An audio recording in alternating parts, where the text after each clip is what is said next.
Welcome, one and all, to yet another episode of WIC TV. It's a cross-ideological space where we come together to talk about issues both political and cultural, from the silly to the serious. There has been much talk amongst certain segments of the American right. Should we, as the U.S., be in NATO? Some have said that the Europeans need to stand on their own, that they need to stop relying on our support. Others have said that NATO is one of the most successful alliances in human history, and we would be foolish to abandon that. There's a lot at stake here. I think that Trump has considered leaving NATO in the past, but we got some great guests here to debate whether or not we should or should not.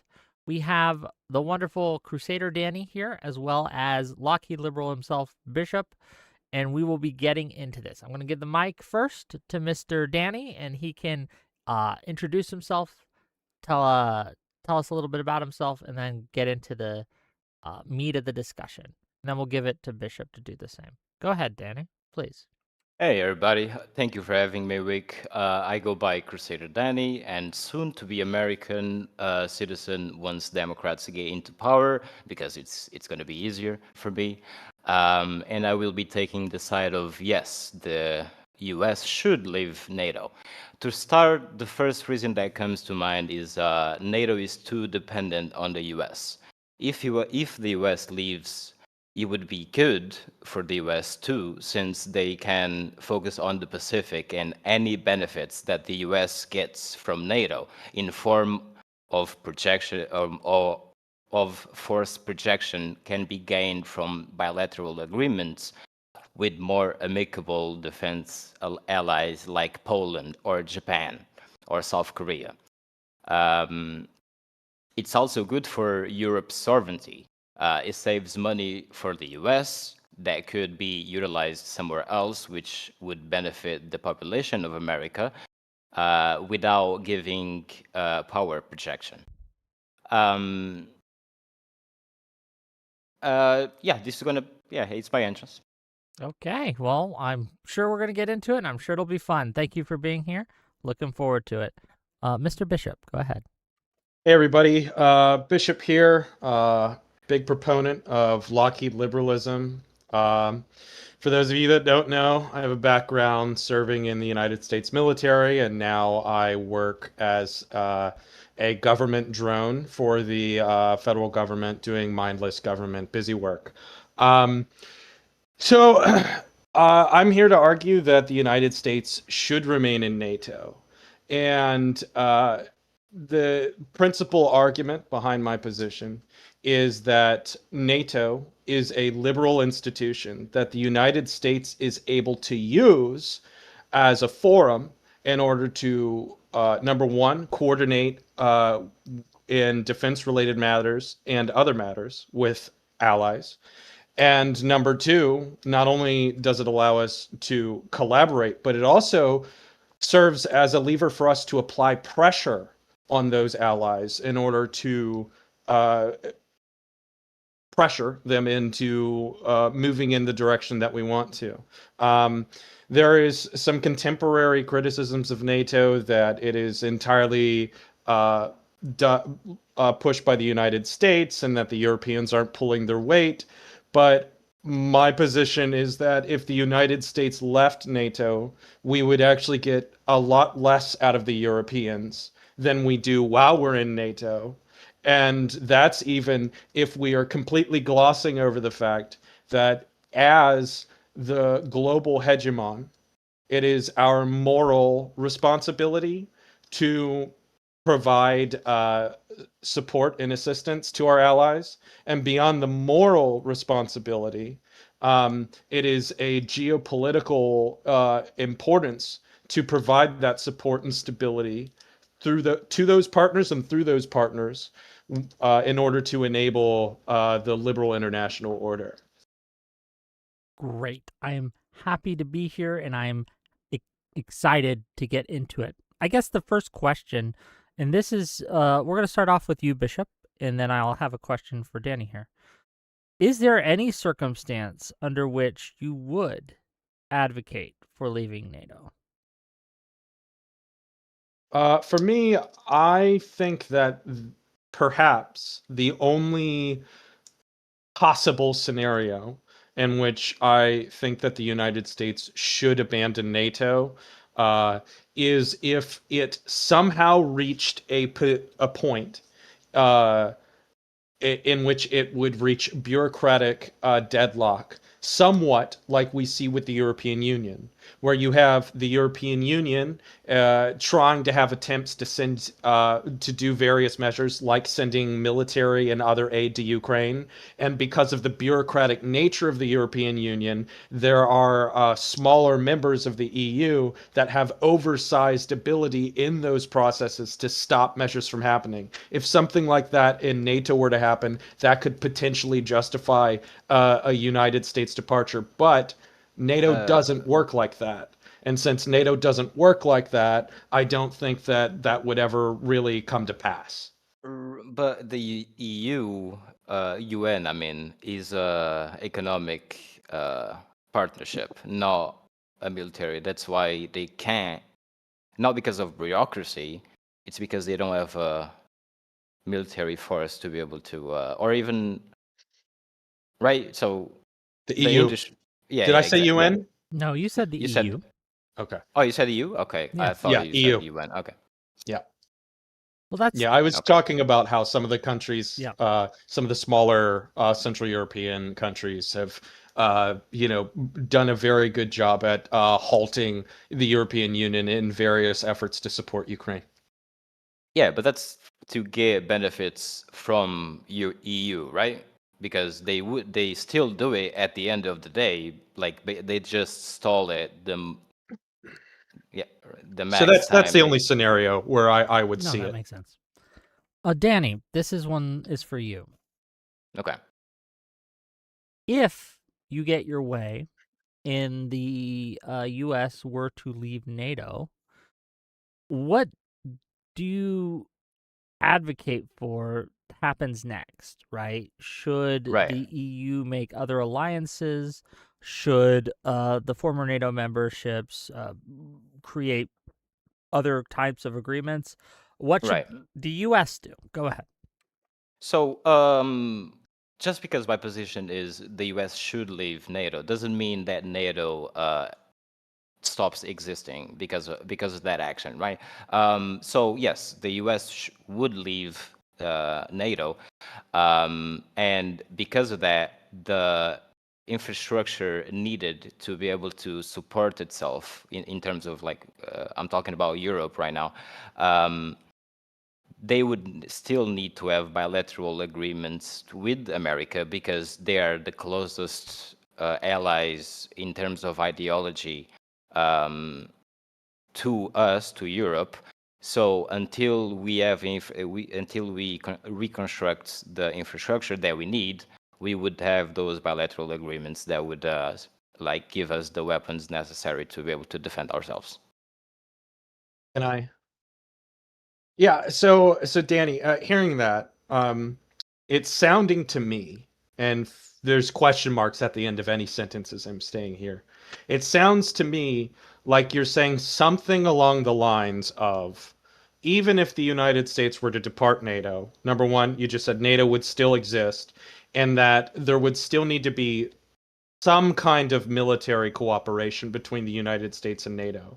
So, am I correct in assessing that you are arguing something along the lines of only through American departure of NATO will the Europeans move in the direction that you think is best? Yes, because I think right now it's the incentive that matters, I think, to the politicians of Europe. They know that they could put their money in healthcare, in housing development, in any other way possible to make the lives of their population better, because they have the big daddy behind them protecting them. So yeah, yeah. I mean I hear that, but my read on it, especially as an American, is that it's so much. What's the meme of the guy on the tank looking back and he's like, it's gonna get so much worse. It's like I don't think that American departure from NATO would change the Europeans in any way at all, except for maybe we'd see a little bit more spark out of some nations, like we're seeing a little bit more spark out of Macron right now. But Spain has come out and been like, oh yeah, like we got a really big problem with the United Okay, States. but that's a good. We think Yeah. that the EU should have its own military. By the way, we're not pledging anything to that Right. military, and we're certainly not meeting our NATO Right. obligations now. So Um, explain me this exactly. So this is a great point that you brought up. So like explain me that like how NATO members treat their main ally, which is the US, worse than non-NATO members. I could give you like yeah. examples. For example, Japan and even South Korea.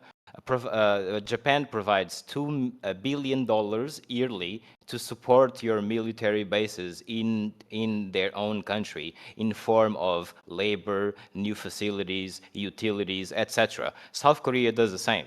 But while you are in the alliance and Spain treats you like we know how they treat you. They don't even let you use their airspace. So um, Yeah, yeah. you got the wrong liberal in here, man. I don't know what Soypill would have said, but you've got somebody who is pretty Eurosceptic.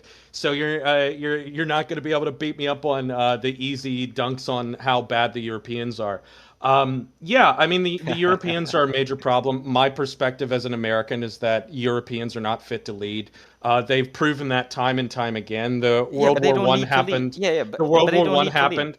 World War One happened because Europeans are not fit to lead. World War Two happened after we tried to lead them into some kind of Yeah, maturity with the League of yeah, Nations. yeah, And we learned concretely during World War II that the Europeans are not fit to lead. yeah, And lo and yeah. behold, as we sat back on our haunches post Cold War and we allowed the Europeans to get even more wily, a lot of people don't understand that the United States literally ran many European governments, literally, for quite some time after World War II. And we Yes, definitely had a yes. bigger thumb on the scale during the Cold War. East And Germany. Yes, yeah. absolutely. And as we pulled back, and we really pulled back, that's why the German military shrunk. We really pulled back after the Cold War. What happens when we allowed the Europeans to take more control? Another colossal war in Europe with Ukraine and Russia. While Wait. Why? Francois Holland is Why? trying to sell ships to Russia, and the Germans are pushing so heavily for Nord Stream. And my point to you is this: if we, with where the Europeans are today, I envision a bright future for our European allies. But where they are today, they are not in a place to handle that kind of responsibility. Okay. When a really great example is looking at Mm, the presidencies of Donald Trump, quickly, where because we yes, got to give him a chance to respond to some of the things yeah, you yeah, said. Yeah. sorry about that. No, you're fine. You're fine. You've said a lot, and I want to give Danny a chance to jump in Yeah. there, and he's been trying to get to a couple points. You have the mic now, Danny. Go ahead. Yeah. So yeah, it's so many points. I just want to focus on I think the last one that you said that were fuck. Can you remind me? It's too many. You're not Jesus. fit So to yeah, lead as Europeans. Oh yeah, yeah. So yeah. exactly. I don't want like the Europeans to lead itself. I just want you to loosen the burden of manufacturing uh, a little bit. And I just want to add something to like this conversation. You are $39 trillion in debt. Maybe you should maybe focus on having a little bit of a cutting situation and having your military a little bit more effective. Sure. In, I mean, the United States debt has very little to do with the defense budget.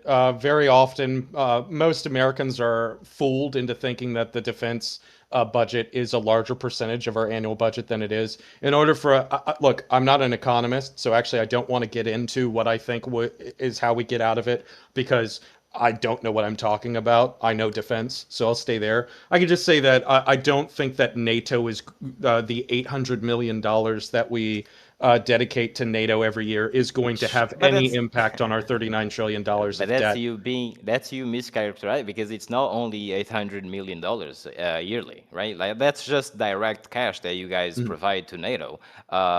There's also like in the fiscal year, like you guys in 2024 sent $4.8 billion to Ukraine, like $10 billion.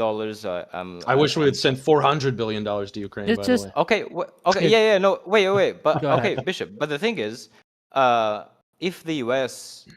Had a more of a policy of stronger bilateral agreements instead of one big multinational umbrella, Ukraine might have gotten the defense they needed that would have caused Russia not to invade in the first place. Imagine if the US wasn't in NATO. What happens if US is not in NATO and they start putting military bases in Ukraine? So my perspective, Russia doesn't have the excuse of its NATO entrenchment, its NATO expansion, right? So Russia doesn't need an excuse of NATO expansion. You know, Sweden and Finland joined NATO for a reason. And by the way, Russia doesn't give a fuck that Finland joined NATO. They don't give a fuck that Sweden joined NATO, right? okay, but if you So are a they don't military need that guy, excuse. if you are a military guy, you know that a conflict between Finland and Ukraine is never going to happen. The territory Yeah, sure. does not allow, logistically, it's impossible for that to happen. If anything, if a conflict happens between Ukraine and Europe, it's going to come from Ukraine itself, like it did in. What are we talking about? A conflict between Ukraine and how did we get? What do we? My point is that the concept of NATO expansionism is irrelevant to the global defense picture. That's not a real thing. Like Oh, it's sure. it's not a real calculus. That's all I was saying. Okay, sure. Yeah. The line is NATO expansionism is a myth. Couple questions, actually, if I may. And Yeah. we're going to get to Super Chats in a minute. I'll see them. This is for you, Bishop. You claim that Europeans are not fit to lead, right? And you've gave some examples. If we look at America now, currently as it stands today, it's hard for me to argue that we're fit to lead. We have the Iran war, I think, is probably the latest example. Do you think that is the behaviors and actions of a country that is fit to lead? I don't know that it is. Sorry. To answer your question directly, I think that Donald Trump is not fit to lead. I think that Donald Trump is a really great example of some of the worst things, at least as far as the international scale goes. I mean, I would say everywhere. But as far as the international scale goes, he's very isolationist. He's very a lot of negative pejoratives. So yeah, all fair criticisms. You know, I dunk on me all day over Donald Trump, but Donald Trump is gone in 4 years, and right now I don't have a crystal ball. None of us do. None of us know what's going to happen. But right now, the Republican Party favorite is Marco Rubio. And when you're looking at global leadership, you can't get bogged down in 4 years. You can't get bogged down in 2 years. Right now, an article came out that the CIA and the United States military secretly, they kept this a secret from the Trump administration, that they were assisting the Ukrainians in drones and targeting with their long-range drone program for deep strikes in Russia. And then Ratcliffe, Trump's lead in the CIA, came to their meeting once it was going well and was like, Trump, buddy, I got to admit something to you. So I've been doing this thing. And that's when we start talking about the deep state. And that's when we start talking about liberalism. And that's when we start talking about institutions. And to get this right onto track so you can give a response to me, Danny, the United States has institutions. And these institutions are responsible for carrying the American message forward, even through all of this turmoil. Trump will be gone, and the United States will be here. And when we talk about long staying power, Yeah. I think the criticisms of Trump are very justified, but it's short term. I'm hoping.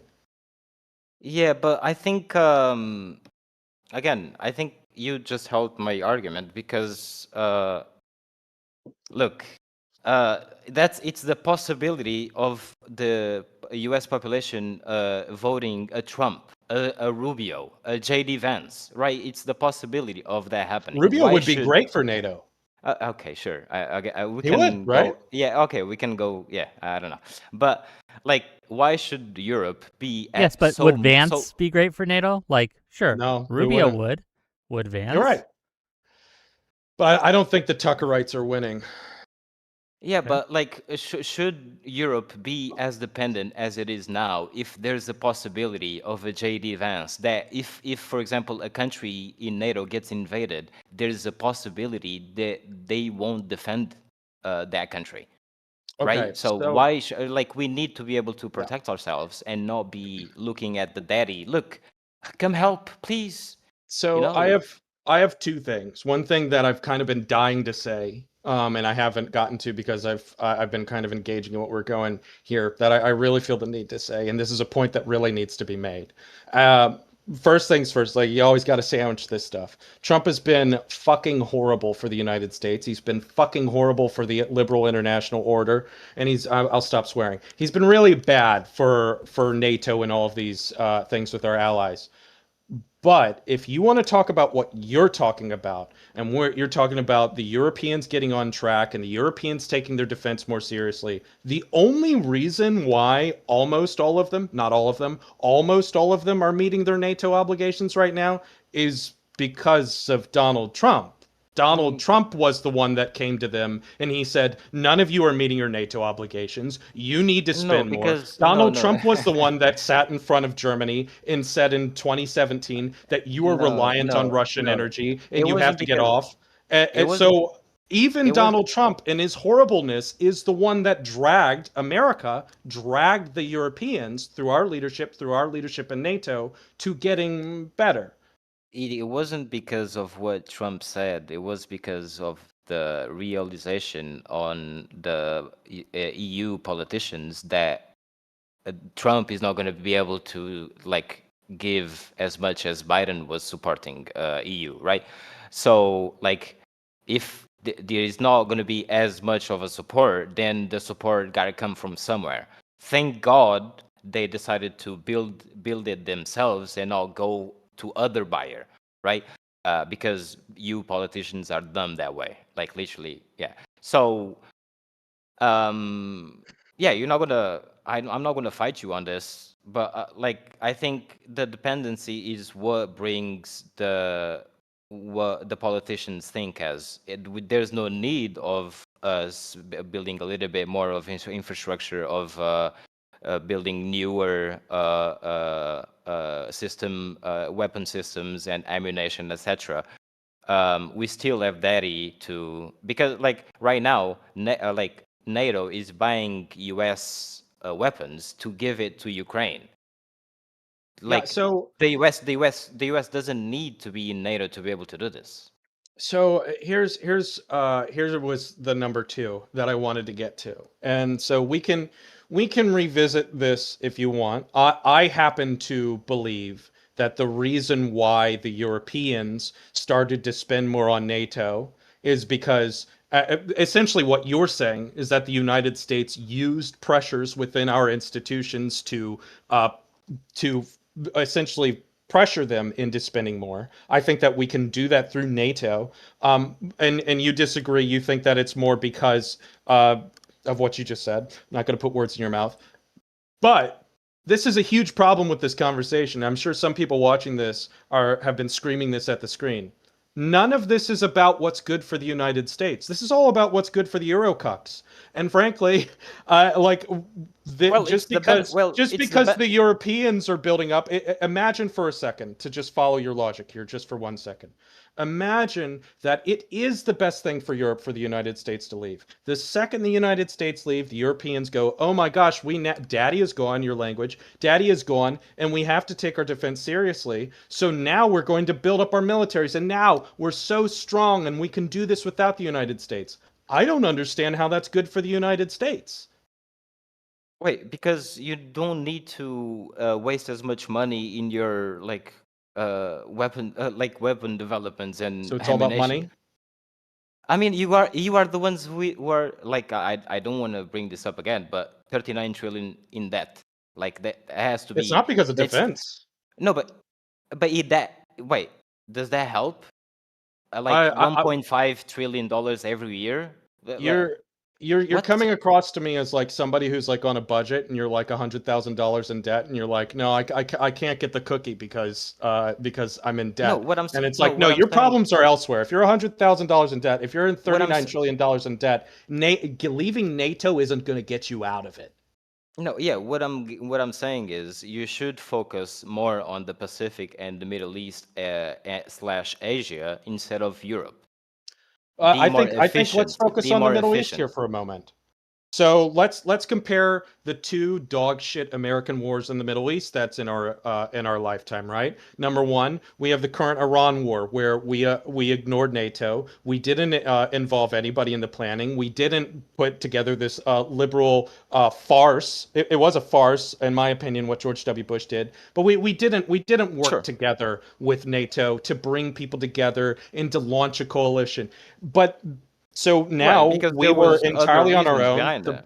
The British are denying us access to their airspace. The Brits, for Pete's sake, all of these European partners that joined us in Iraq. That forget Afghanistan. A lot of these people joined us in Iraq, and they're not even allowing us to do it on our own, let alone joining us in strikes, let alone joining us in all of these endeavors in Iran. Now let's compare that to when we did cooperate with NATO. To quote, some of my favorite skits on this. We had United Kingdom, we had Anglin who joined us. Japan was dropping PlayStations over Baghdad. We had a whole coalition of countries Yeah, coming in on this horrible invasion of Iraq. Why? yeah. Because of liberalism, because of NATO, because collaborating with your allies, collaborating with this defense pact is significantly more effective than Wait, doing it on your own. but is that a good thing? Like, Yes, wait, it's a good thing to work together. okay, but even if you said like Afghanistan and Iraq were bad wars. Iraq, not so much Afghanistan. I view that very differently. Okay, gotcha. Okay, I don't want to put words in your mouth. Okay.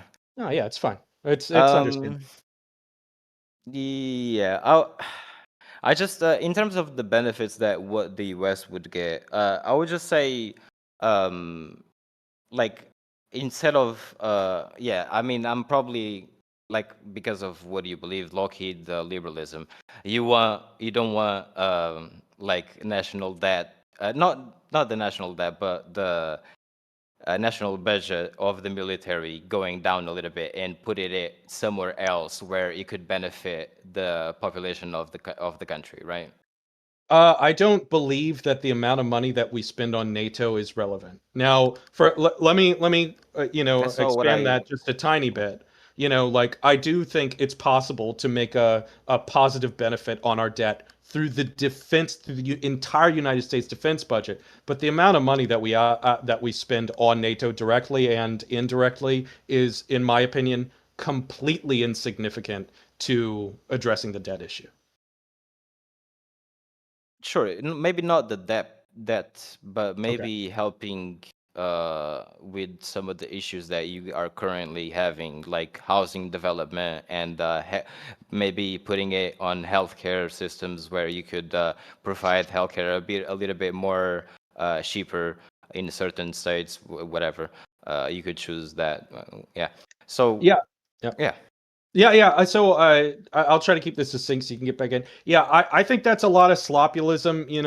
There's a lot of talk all this time where it's just like somebody will do something in the government and they'll be like, "We've got homeless veterans," And so I think a really good example is like, let's look at aid to Ukraine. We were sending a decent amount of aid to Ukraine, and then all of the conservatives came together. They had tiki torches and everything, and they said we can't afford to be sending this money to Ukraine.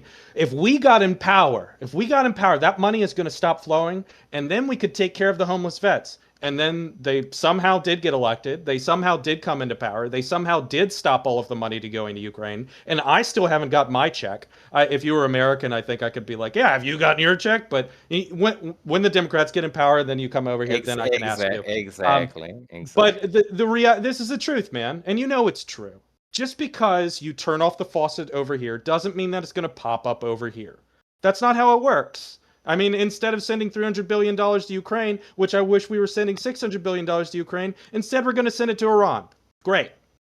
So, no, I do not believe for one second that if we looked at the defense budget, and let's say we took all of it, we took all of the direct money to NATO, we took all of the indirect money to NATO, and we said we're going to cancel all of it, I don't believe for one second that that would pop up in some kind of a, maybe let's call it a social program or something to that effect for I Americans. mean, I would say like 20%. Like I'm just gonna say like for example 20% of the military budget.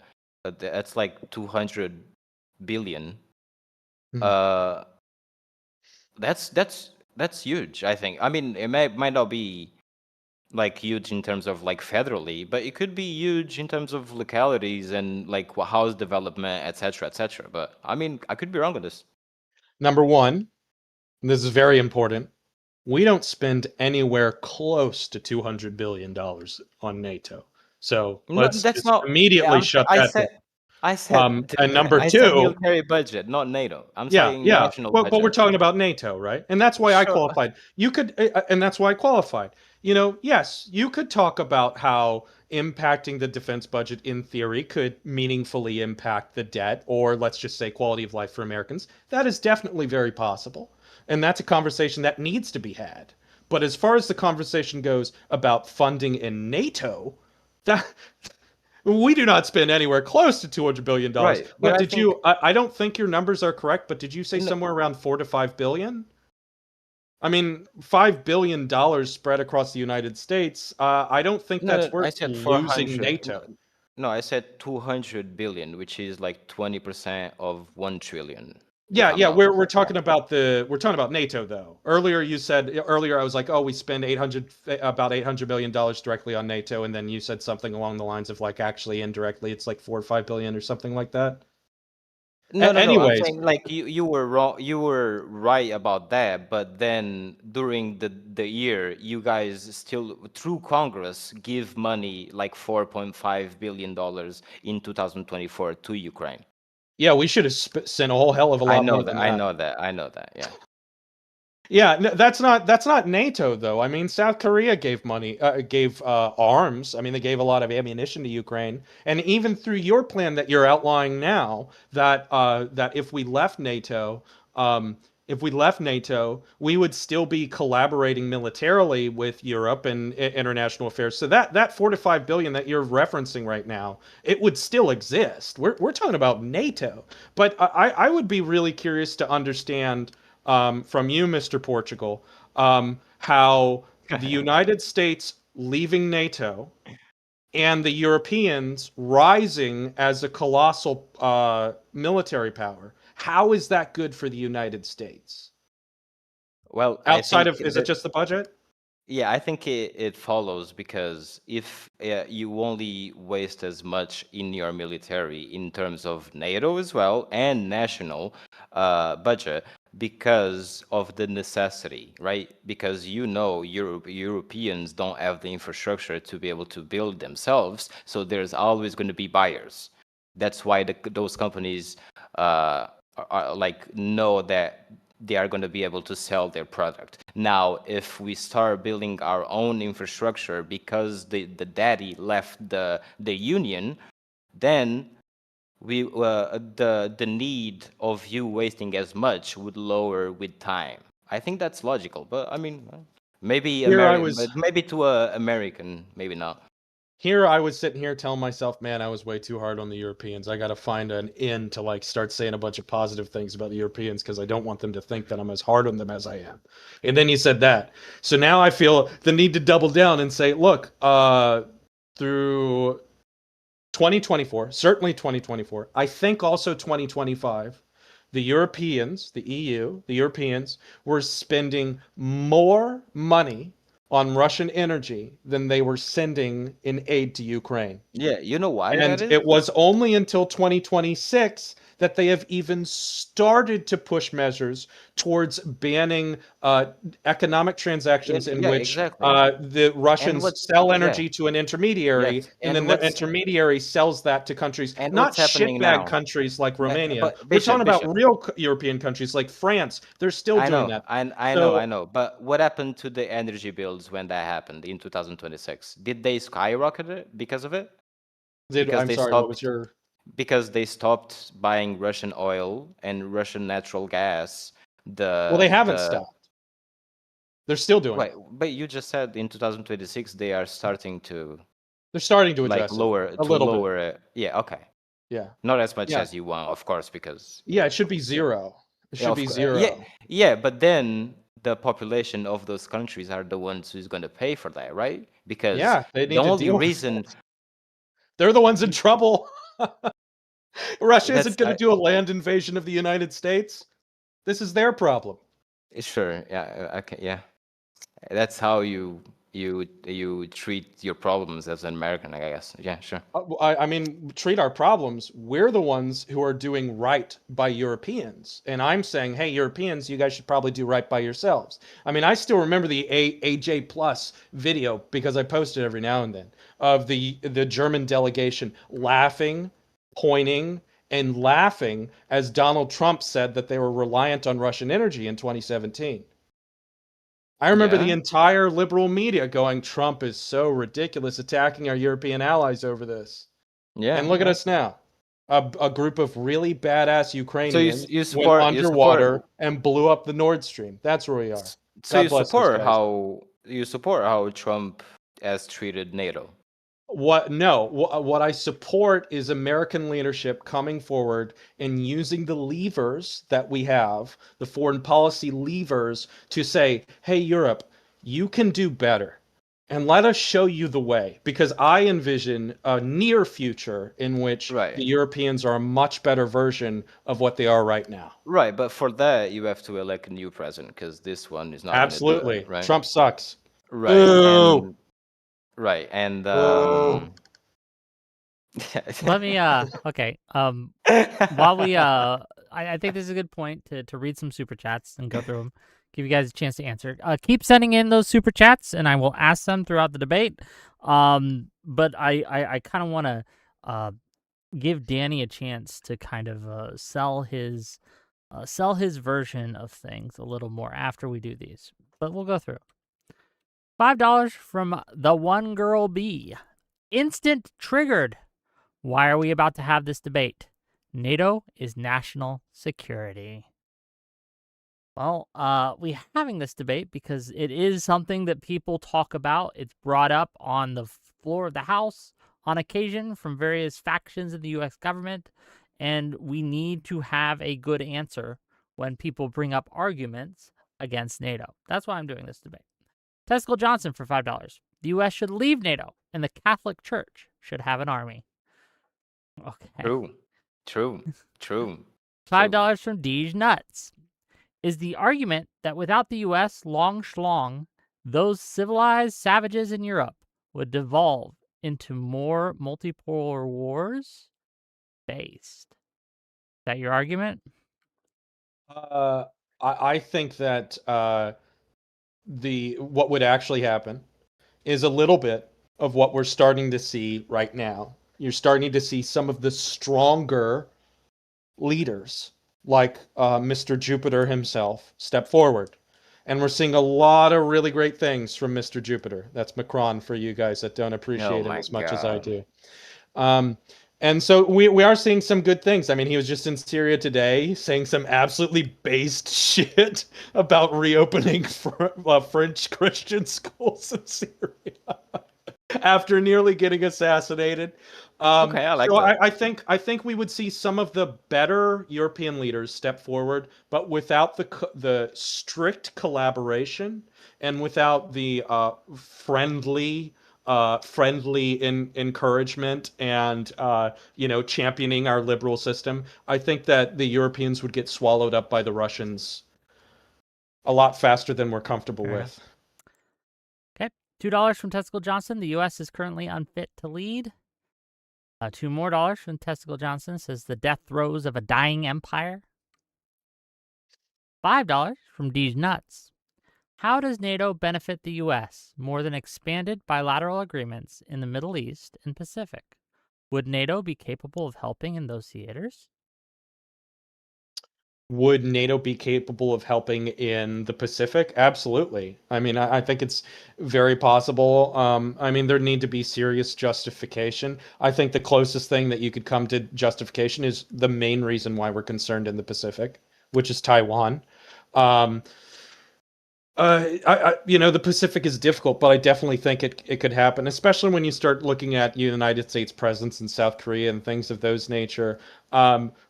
But I think what you'd also see is just it's kind of strange to look at a military defensive pact. I don't want to lean too much on defensive pact because people don't like that, but it is. I think it's true, but we don't need to go down that road. But it is kind of weird to look at an alliance and be like, outside of the alliance part, how is this good for the United States? And it's like, well, yeah, I mean, it's good for the United States in that all these little teeny tiny countries that have populations of 200 and therefore only have militaries of 18, um, that they can actually come together and help us out through the resources and political geographical capital, all sorts of things, and come together, and we can form a functioning system. But I want to underline this again, and I believe this firmly.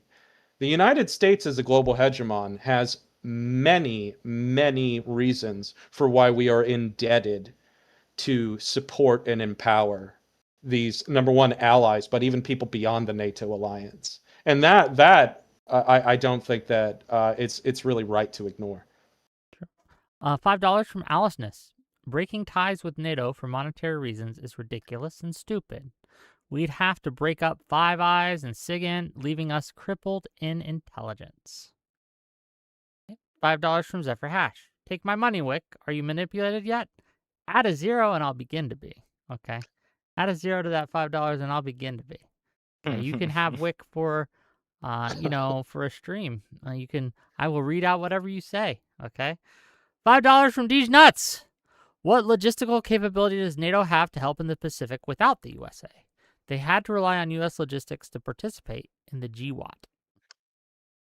I mean, I know a lot of my close friends that are only alive because they were able to seek medical treatment in Ramstein.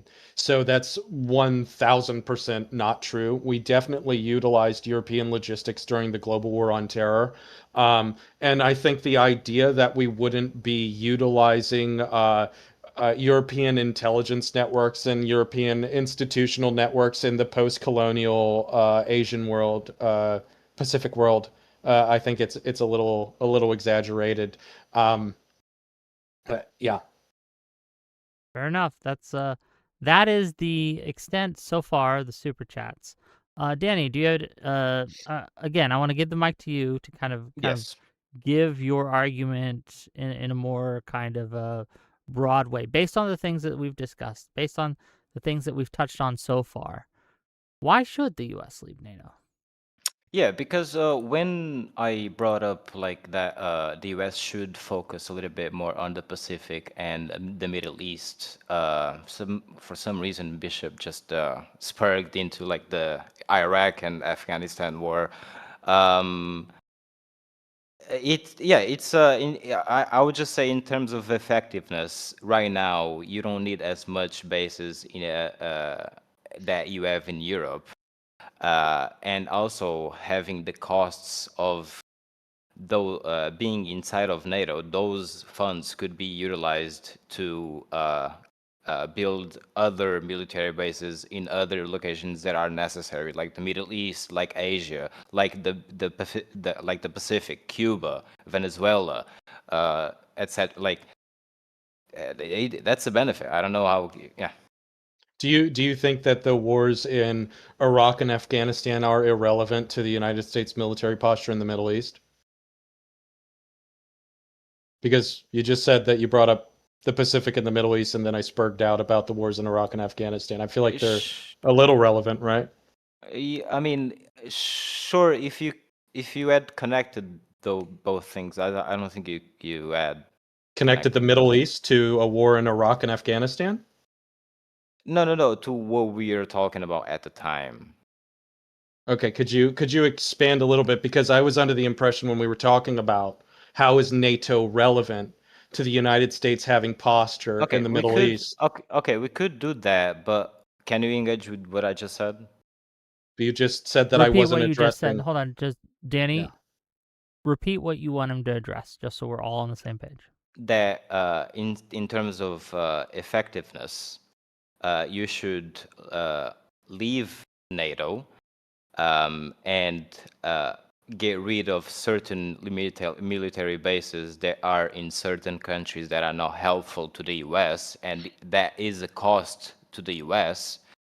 Um, and do bilateral agreements to get the benefits without the costs. I So, think so even just if it's a 1% in mm, your like military budget or whatever, it doesn't matter if it's a 1%. It's still sure. So almost $1 billion. Yeah. just to understand your argument, so I'm clear on it, what you're saying is you're saying that we should leave NATO, draw down the bases that currently exist in Europe from the amount that it is to a much lesser amount, and then use those resources to build bases in other locations, such as the That are Pacific, right. such as Yeah, they are various different necessary right now. theaters Yeah. that would be more efficient and more effective. That's your Yes. argument? Yes. Okay. Address that, Mr. Okay. Bishop. Thank you, Wick. So number one, I think that the most important military threats that the United States is facing right now is happening in Europe. I think that the likelihood of a Russian soldier shooting an American soldier is significantly higher than a Chinese Oh my. soldier shooting Oh an my. American soldier. What about the Um, Taiwanese? what do you mean? What about with Taiwanese? Like a Chinese soldier shooting a Taiwanese Yes, soldier? yes, yeah, As opposed to a Russian soldier shooting an American soldier? yes, yeah. I don't think that's very fair because Taiwan isn't the United States. But it's an ally Um, to the United States, and it's a sure, very, very, very important ally. sure, yeah, it's a very important ally. I That think is that the not a NATO member likelihood as well. I think the likelihood of a Russian soldier shooting a European ally is higher than a Chinese soldier shooting a Taiwanese soldier. I Really, mean, if we because even from yeah, go on. because from what I'm watching right now, like Russia can't even deal with Ukraine itself, let alone. I mean, would you think Russia is that stupid that would shoot an American to provoke something bigger that they can deal with? I mean, I didn't thought that you were. I mean, maybe yeah. Yeah, so do I think that the Russians are stupid enough to do something like that? Absolutely. I think the Russians were fucking crazy for going into Ukraine. One of my favorite analysis that led up to the full-scale invasion was put out by SOFREP. And what SOFREP said was our analysis is that Russia is not going to invade Ukraine. And the reason is, and they went down this really, really decent defense analysis on how much of a catastrophe it would be if Russia invaded Ukraine. And they're like, and thus we conclude that we do not believe Russia is going to invade Ukraine. And then Russia did invade Ukraine, and then all of the things that they said would happen happened.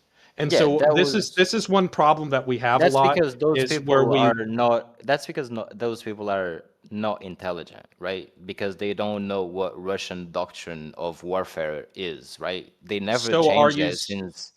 So are you saying that Russia is acting in a rational sense as we understand it? Or are you saying that Russia, it sounds like what you're saying is essentially what I'm acknowledging is that But Russia is yeah, but the words you used was stupid enough. I would say that the Russian leadership has a different calculus for what they're willing to do. I think it's very possible for Russia to initiate a conflict with the Baltics. I think let's throw some numbers around. Within 30 years, do I think but that it's what? possible Yeah. that Russia invades the Baltics? Yes, Let me absolutely. just redefine because you worded it like weirdly because you said like an American. You mean like a NATO member or a real American that went to Ukraine to fight in Ukraine, right? Like No, because I meant like that has a happened. That has happened. Uniformed American soldier, U.S. Okay, military. so why would a U.S. uniformed soldier be in Ukraine? I think the likelihood of Russia invading a NATO member and initiating a conflict with a NATO nation like the Baltics, leading to a direct confrontation between the United States and Russia, is higher, however little.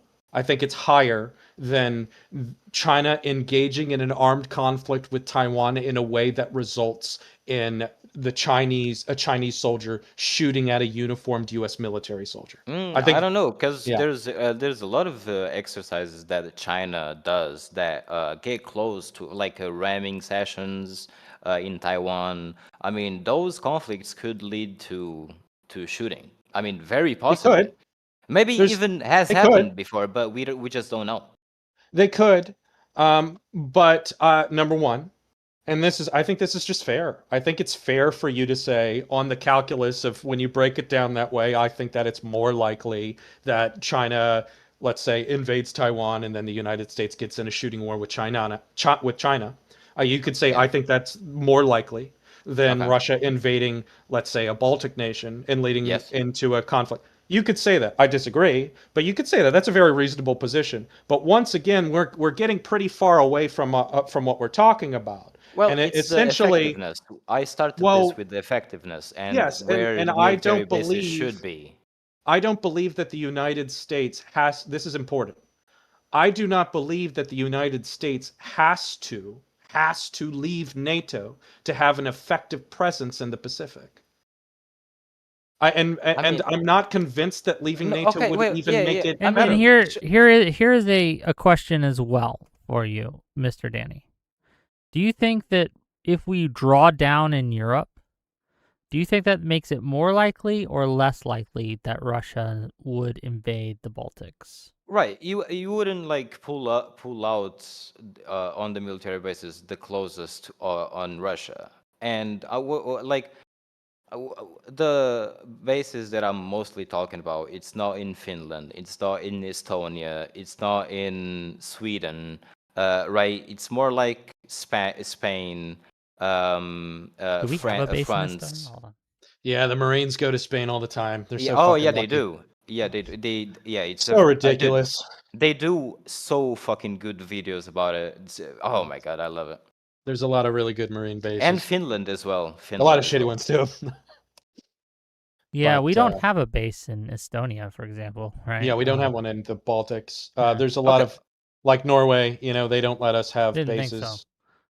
We do use Um, their bases, though, right? Like we yeah. do use the Estonian military installations and other things, but most of them. Yeah, it's multilateral exercises that you guys do with those nations, yeah.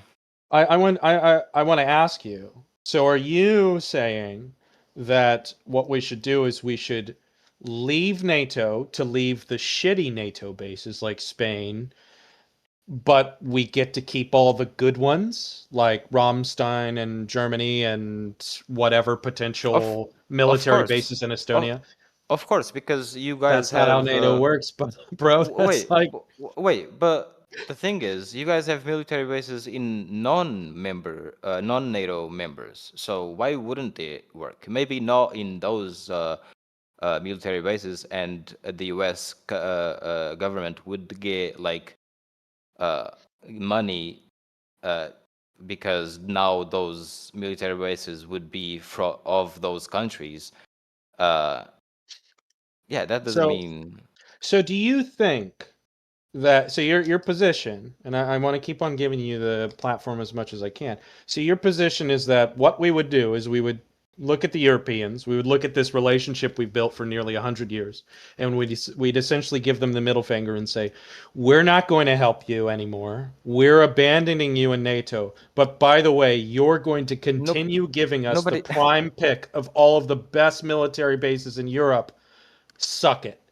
That's what nobody is you're no, no, suggesting? no, because there's still bilateral agreements that everybody would benefit, especially the U.S. Because Certainly, you, okay, certainly for a period of time. We don't know how long it would be, but I think you would agree to this. Certainly for a period of time, if we left NATO, they wouldn't give us access to anything. Why? Because they would try to use that as a chip to either one, get us back into NATO, or two, at least to discourage us from leaving NATO throughout the process. I mean, look at what happened when Britain tried to leave the EU, right? They wouldn't give them a trade deal. Why? Not because it was great for the European Union to not have any kind of reasonable trade deal with the UK, but because it was because like, it hey, was a we don't want you payback. to leave. Yeah. And of course they would do, every single nation in the world would do something like that in that situation. And that is definitely what would happen if we were leaving NATO. They wouldn't just let us get the best pick. Yeah, I think they could, because right now the hegemon still everybody knows that in terms of development of weapons, you guys are still the best because you guys are the ones that waste the most amount of money. Now, all my argument is you guys should loosen the burden to your allies, to the main allies of Europe, and get rid of the bad allies. Yeah, so yeah, number one, I don't think it would go down like that. If I was on the plane, it wouldn't go down like that. Wow. Um, but I don't think it would go down like that. And number two, I also think that would be a betrayal, a colossal betrayal of our values. I also think it would really weaken our position on the global stage. I think it would really destroy a lot of very important relationships.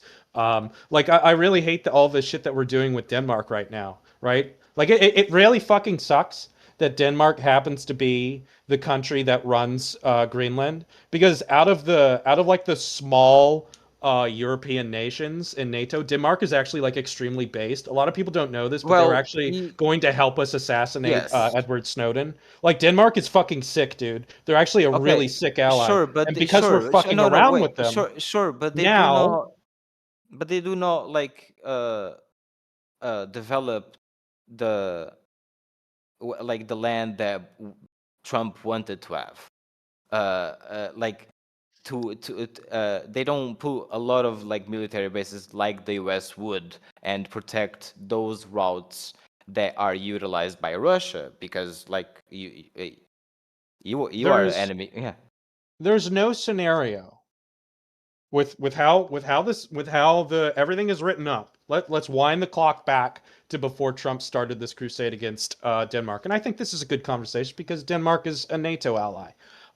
Let's wind the clock back. There is no scenario in which we approach Denmark and we say, "Look at the information. These are our defense concerns in Greenland. We want to militarily expand with our military on Greenland." And Denmark Yes. says no.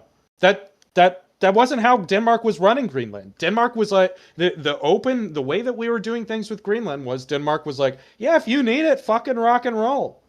Which is why this entire scenario is utterly ridiculous. Wait, are you saying that before Trump has ever ever talked about that about Denmark, uh, the U.S. was able to build as many military bases in that area as possible? As we demanded, yeah. Yeah, absolutely. I don't think that was the case. Can you cite? I mean, I mean, I yeah, don't maybe have I'm. Yeah. like I don't have a academic source offhand, but what I do know is that there was not like this huge situation in Denmark where we were like, look, these are the reports, this is all the information. We have some crazy security concerns going on here in Greenland, and we want to do X. And Denmark was just like, no, fuck you. That was I not the mean, situation. It was not even wait, close to that. Well, hold on. $20, first of all. $20 from no fucking way to say Danny is undeniably right. U.S. is the greatest military force on Earth. They don't want to fuck with us. They want to do trade with us. They want us as military allies, even if not NATO members. But my question And for you, yeah, Danny, is when did Denmark tell us no? wait, when Yeah, Trump, when have we made an ask before we threatened to invade Greenland? I'm saying, when did we ever ask for oh, something that they told us no? oh, gotcha. So, I'm pretty sure the Biden administration and Obama before him and before Trump never had the interest in the Denmark territories to be able to raise national security, right? So that's So, why they never was brought up, I think. so is your position that it hasn't happened? What hasn't happened? What you could re-ask your question. Sure. Has there ever been a time pre-Trump saying he's going to invade Greenland that Denmark has denied us a military request? No, because there was never an interest to do anything on the territories So of sure, Denmark. but the question then becomes, when Bishop says that they would just have given us what we wanted, what evidence do you have that he's incorrect? Because I thought the deal that you guys had before in Denmark was that like if the US wanted to build military bases in those territories, they needed the permission of Denmark's government. Yes, And but and I by I think what Bishop said is they didn't need to. no, I said that they gave us that permission. Okay. Collaboration. We go to Denmark, we say we need X, and they say, you got it, chief. No, but to utilize the bases that are already there. That is not like, and those are mainly connected to Space Force. It has nothing to do with like military national security reasons. Because the reason of why Trump, at least of what I think is, the shadow fleet of Russia is utilizing those routes to escape the sanctions. Um, I think this is a really good example. So I believe that if we hadn't threatened to invade Denmark, we would be in a significantly better position Of- to pursue the installation of military assets in Greenland to accomplish our defense concerns. I think right. that by severing that relationship, which we have really severed that relationship, we've made it a lot harder. Now, I know that they've reached a deal for us to, Trump has posited it as we can do whatever we want now. But I'm not really, it isn't clear to me that what we do want to do in Greenland, we couldn't have done before. And what is certainly true is that in pursuing this aggressive deal, we have severely damaged the existing military Okay, relationships. For but that's example, many Europeans have deployed their own militaries to Denmark for training exercises in order to prevent an American invasion. yeah, but that just helps my argument because like if the possibility is that this could happen, what you said, why should Europe be as dependent as it is now on the US? Because I'm this could sorry, I don't happen. follow. Like okay, if the administration is able, not the administration, if the population of the US is able to uh, vote a guy like this that could do things like he did in Denmark, right? Why Hmm. should Europe, NATO, be as dependent in the US as it is now? This isn't about Because what's good for Europe. This is about what's good for the United States. Let's no. That's it. What this is about is, should the U.S. leave NATO? That has nothing to do with it. We could add the benefits, right? Oh, But I was under the impression that we were talking about whether it was good for the United States. Well, I mean, yeah, let me so you're saying just generally speaking for the world it would be better for the United States to yes, leave NATO. Okay, well, I feel like that's a new angle, but here, let me counter it. I think that if it's bad for the United States, it's not necessarily better for the world. Um, but I mean, so is this to ignore that aside for a second? So what you're saying is because Orange Man is bad, like the United States needs to leave NATO? No, because the possibility of um, this administration happening again in the future, the NATO should stop being as dependent as it is right now on the U.S. Yeah, I'm Well, not saying I'm then not the saying I'm Europeans not should saying spend more. We don't have to leave for that to happen. I think you need to, because the incentive, like I told you before, the incentive is in the politician Europeans' mind is, Daddy has me, has my backup, so I don't have to spend anything on the military. I can spend on healthcare, other things that you don't have. By the way, the U.S. population. I'm just talking for the audience. Like, you don't have that, but you could if you lowered a little bit of the national debt because it wasn't necessary, because you. I want you to spend a little bit more time talking about this. So the United States could have some of Oh the God. social programs that the Europeans have if we leave NATO. I want to give you the platform. I want you to talk to the audience about that a little bit more, about how leaving NATO is going to give those benefits. I think I've been doing that.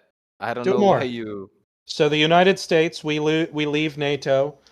I think I this is mean, a the good stats tactic. say I that we think this spend is a good tactic $850 that million you're doing. a year, but let's just up it to the figure that you threw out earlier, $5 billion. So we get $5 billion out of our Wait, before it 1 was three. trillion. Wait, before it was three. Now it's yeah, now it's five. Okay, three. Even better. So let's say the United States gets $3 billion back from our $1 trillion defense budget. So now our defense budget is $997 billion. How are we going to get those Wait, European benefits? no. When I was talking about the national budget, I was talking about 20%, which is 200 billion of $1 trillion, right? We 20%, can one. we can cut $200 billion out of the defense budget without leaving NATO. Okay, but We got a $1 trillion budget. do you think that's realistic? Do I think it's realistic to cut on the defense budget without leaving NATO? Yes. That's what's going to happen eventually, I would imagine. But why would it happen if the need of newer weapons and development of those weapon systems, etc., are still in need? Because You nobody does it, right? you You are the No, ones that's not that. true. That's not true. I mean, the F-35 project alone was done with the help of all sorts of NATO partners. You're talking as if we get nothing from NATO, which is categorically untrue. I think the benefits versus the cost. I think the costs outweighed the benefits, but Sure. and Five I've been dollars. saying that, yeah. Yeah, five Yeah. dollars from the last bastion to say logistics is our superpower. NATO is a central component of it. NATO gives us influence over member countries and keeps everyone on the same side. Do you want to address that, Danny? I don't think you need NATO to be able to do that. I think trade deals and like I was saying, agreements on weapon systems that, for example, that's the thing. I didn't like describe it as much as I wanted to, but like guys could focus on certain things and you just give us a little bit on other things, right? Like, um, so yeah, yeah. Okay. $5 from Beef Supreme. Let's get north in there. Look, if you guys want me to open this up to call-ins, you're going to have to give me $70 more. That's when we reach the threshold. But until you do, we're going to keep going. I want to give the floor now to Bishop. So let's talk about on a more, let's bring the benefits or costs to the U.S. out of it. In your opinion, would the world be better or worse if we left NATO, and why? Sure. Thank you. Yeah, I think that the world would be significantly worse off if the United States left NATO. And here's why. Because When nations are in alliances together, they cooperate together better. And I think the idea that removing ourselves from a when it comes to cost with the United States defense budget, it's a statistically non-existent cost. It's less than 1% of our budget. So if you talk about removing this big let's call it a defense forum, it's a defense alliance for less than 1% of our defense budget, I think that we will collaborate in a way that is worse than if we are in that agreement.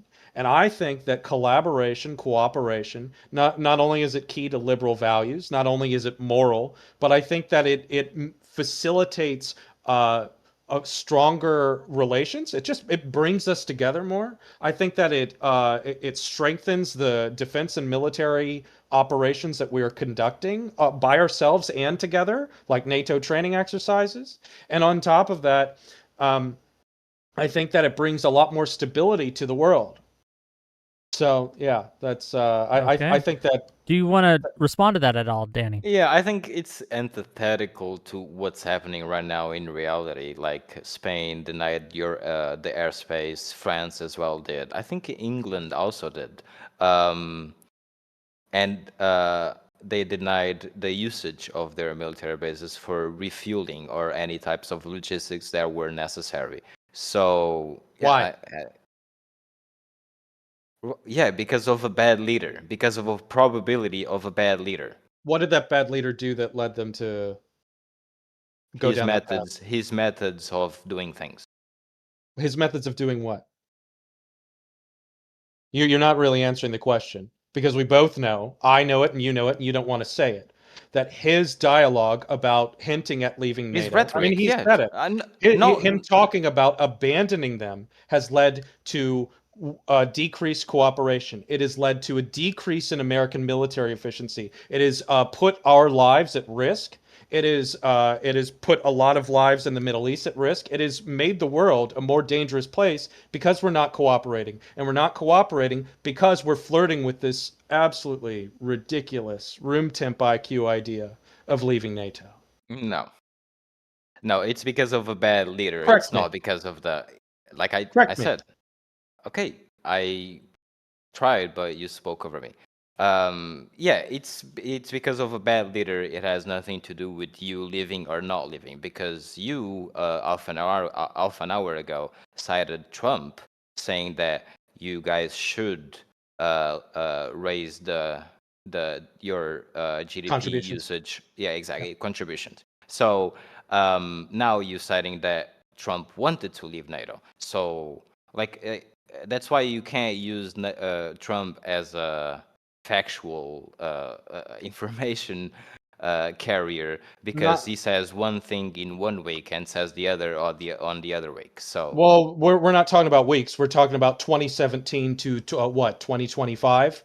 I would say the difference of 8 fucking years is you can say something that happened in yeah, it's 2017 is yeah, different from something yeah, that happened in it's 2025. it's Or it's can I it's not? yeah, it's all rhetoric because he said that to leave NATO in 2017, but stayed until now, and the NATO members have raised their contributions, like he said, right? So I don't know Well, what's your Trump point on was that. not talking about leaving NATO when he was encouraging Oh, them but that's to. what you just said, brother. What the? No, he did that in the 2020s. Back in the 20-teens, he was not talking about leaving NATO. He was accosting the Europeans for not spending enough. And guess what they did? They didn't spend as much as they're spending now, but they did increase their spending as a result of that campaign. That's a fact. And so we're not getting away from this. What I want you to do, Oh, because you're avoiding this intentionally by saying a couple of people did a couple of bad things on 9/11. The truth is, it isn't just that Trump is a bad leader. Trump was a bad leader in 2017, and the Europeans still cooperated with us with our wars in the Middle East. The truth is, the reason why the Europeans aren't cooperating with us with this stupid war in Iran is because Trump is talking about leaving NATO, and he intentionally kept them out of the planning purpose for how this war would be conducted. And then he turned around and he bragged about it, and he said, "Why would I include people in this?" So that's why. It's not just because he's dog shit, which he is. I don't know what that. Okay, go ahead, Vic. No, I don't know what that I'm going to proves give you on. a chance to respond to that. Then what we're going to do, because we have reached the threshold. Thank you for the $70,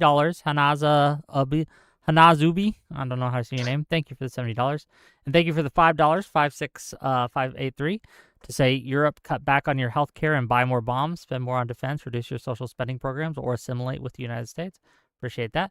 Then we're going to get to closings, and you're going to get final thoughts, and then we have some callers who they're paying good money to come in and ask you guys questions. So that's what we're gonna do. I'm gonna let Danny let you have the first go at closings, and then I'm gonna give it to Bishop. Okay. So Danny. Yeah. My closing is the U.S. maintains formal defense ties with 22 countries designed as major non-NATO allies, meaning MNNA. This U.S. law designation grants privileged access to American military technologies, cooperative research, and weaponry. Why can't we replicate these agreements and do with NATO members without being a NATO member? Because if the U.S. is in it, Europe is less competitive, which means we can't protect ourselves. We will always be dependent on our big brother. But you can get the most of the benefits without the majority of the costs that come from being a NATO member. So that's my closing. Thank you. Where can people find you? Twitter and on Week's Discord, if you wanna. Yeah. We have a link to each of these lovely individuals' social media stuff that they've given me. It's in the YouTube description, so please check that out. Thank you for being here, Mr. Danny, and I'm looking forward to see how you deal with the callers. Bishop, please. So I am not convinced that if the United States left NATO, that it would strengthen our relationships with those countries. Furthermore, I think that the world would be a worse place if there was less collaboration. I believe that the world would be a worse place if there was less collaboration between, number one, the West at whole, but certainly between the United States and our NATO allies. I think, to add on to that, I think that the world would be a significantly better place if we added more people to NATO. Ukraine is a really clear option for me right now. Yeah, it doesn't. It doesn't. Oh, sorry. Well, it's closings. You'll get You're to good. it. You'll You're get to it. good. Let him go. So I've appreciated this conversation. But yeah, my final stance is that I think that the world is a better place when we work together. Okay, well, thank you for being here. You had something you wanted to pitch real quick. Yes, Now's thank your you. time. So essentially, hey folks, it's me, Bishop. I'll cut to this. Late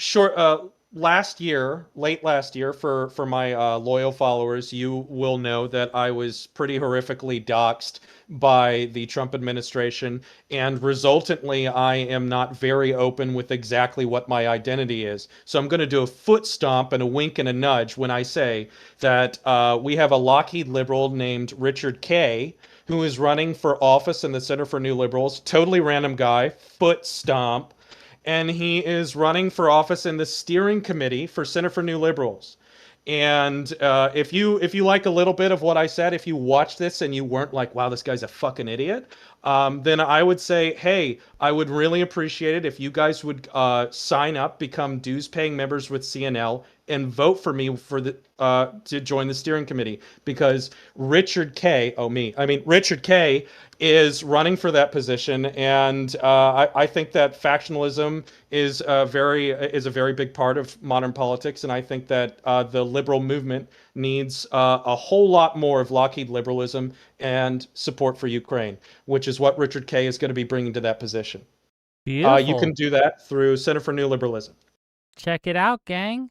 If you give me that link, I'll add it to the YouTube description, right? If you have a link to somewhere they can sign up to vote for you, etc. Perfect. But we'll do that after the show. With that, gang, if you liked what I had to say, if you enjoyed the show, hit that like button, hit that subscribe button. We got callers. I see you guys backstage. We're gonna bring on, you know what? We'll just bring I see the people back there. None of them's gonna be like yelly screaming. I don't think. So I'll just bring them all on, and we'll see what they got to say. Okay.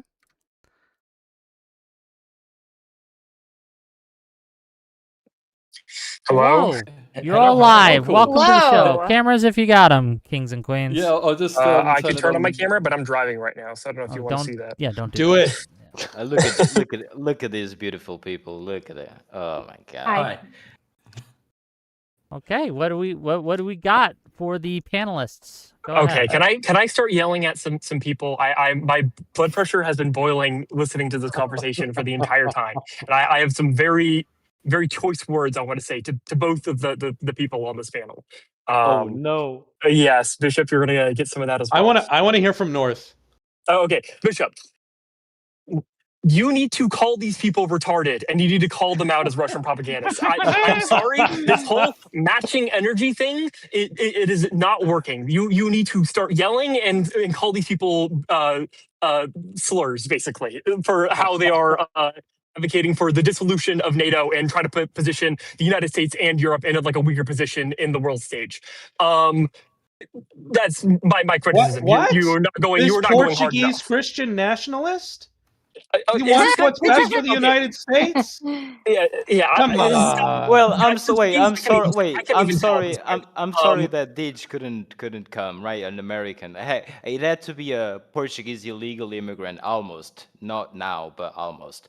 Okay, to Danny, defend- you are a Russian Wait. propagandist, and you were advocating for the all of Europe and the United States to be put in a worse position. I can tell throughout this entire argument, you've been advocating for the decrease in United States military spending over the stupid idea that it's affecting the United States national deficit. Are you fucking retarded? Holy shit! And then 850 you billion, realize that baby. NATO provides Are you more denying than that? just fucking Here I military said bases, that there right? would be no NATO yelling and screaming, and provides, here we are, I guess. Yeah, I know. I May said I I was say going to scream. I something? could tell them. I said that my blood pressure was rising throughout this entire thing.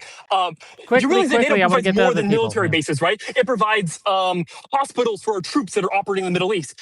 It provides military training and integration. There's a reason why we're able to have Finnish units being able to be commanded by United States officers, is because all of our command structures are completely Yes, integrated that with each could be other. done with bilateral Intelligence agreements. sharing. What the fuck do you The mean by NATO that? Wait, alliance got allows you. We do got to move on. massive Jesus amounts of Christ. intelligence sharing between each North. other. There's so North. many benefits A that we couple have. of things. This stupid Bishop. retarded Wait, piece of code stop. just Hold on, $1 one billion at a time, one at a time, is one at a so time. bad. I'll be really quick. I'm really quick.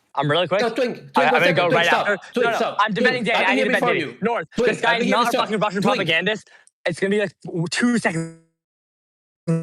Twink, stop. I've been here before. You have a bad connection. Go away.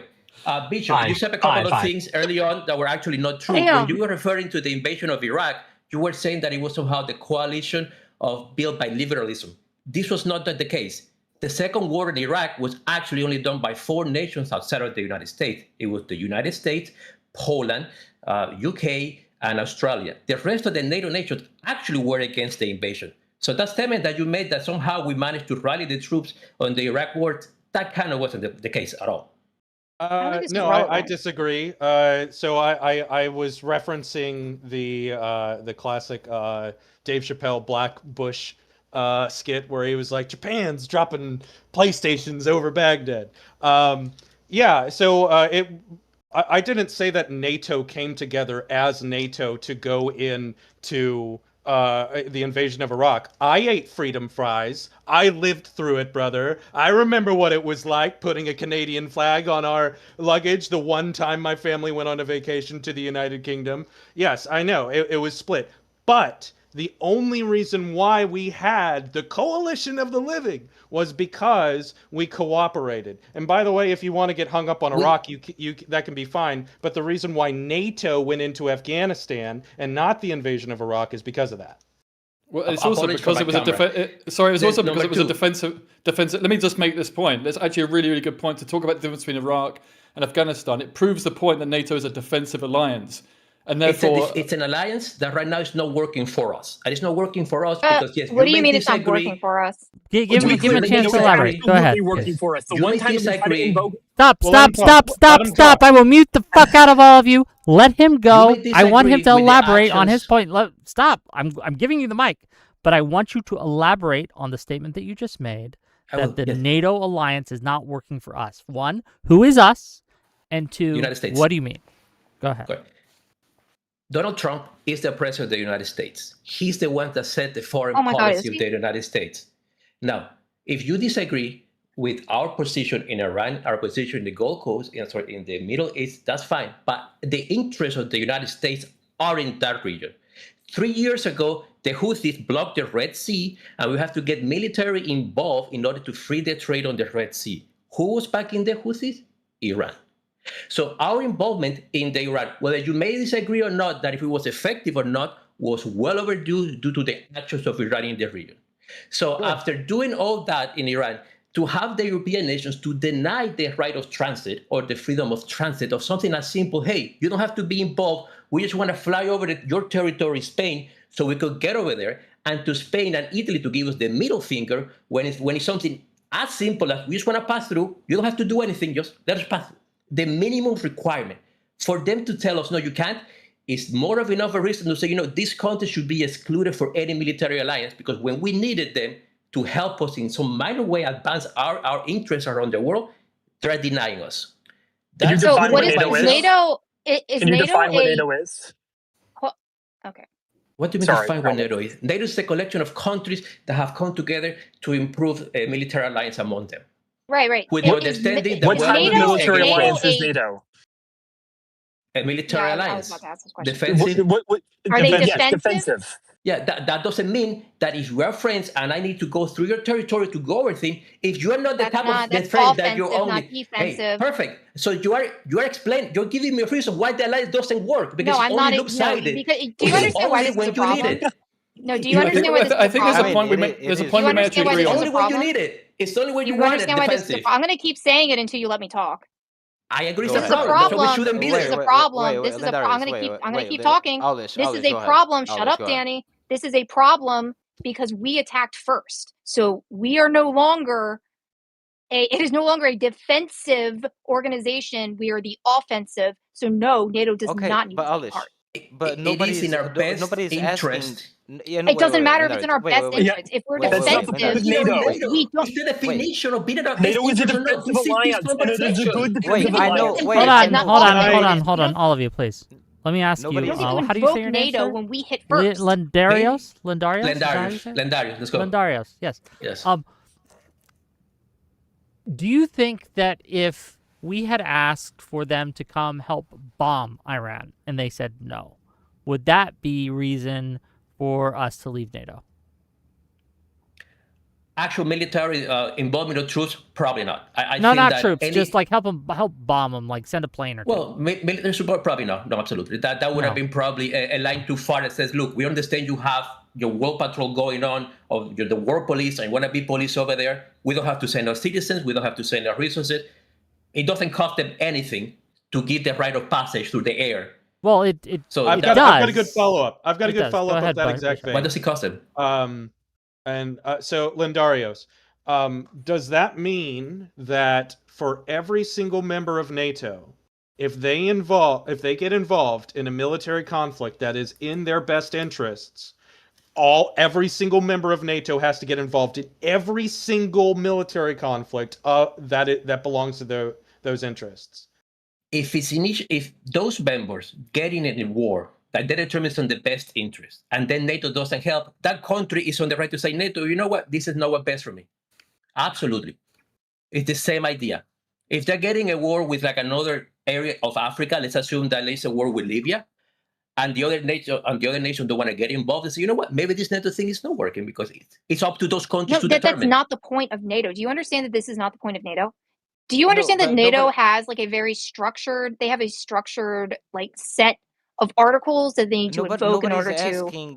Nobody's asking. Danny, But I it's don't not think you either know. or. Danny, I Okay, actually don't think you know what what NATO is or what it does. So I really don't like your talking points are basically like, oh, too much big money. We don't spend it. We spend too much money. Like, shut up. Can you have bro? Like, okay, are you addressing do you know what addressing him, Alex? Do you understand what hold on, wait. this is a very important question. Do either of you blame the expansion of NATO on the Russian invasion of Ukraine? No. Oh, good question. Oh my god. Leandros, I want you to answer that. Well, actually, the idea before Sweden and Finland, they were received invitation. They didn't receive invitation. They were like sort of neutral, and Russia basically was giving pushback against them having been accepted after the war happened, if I remember correctly.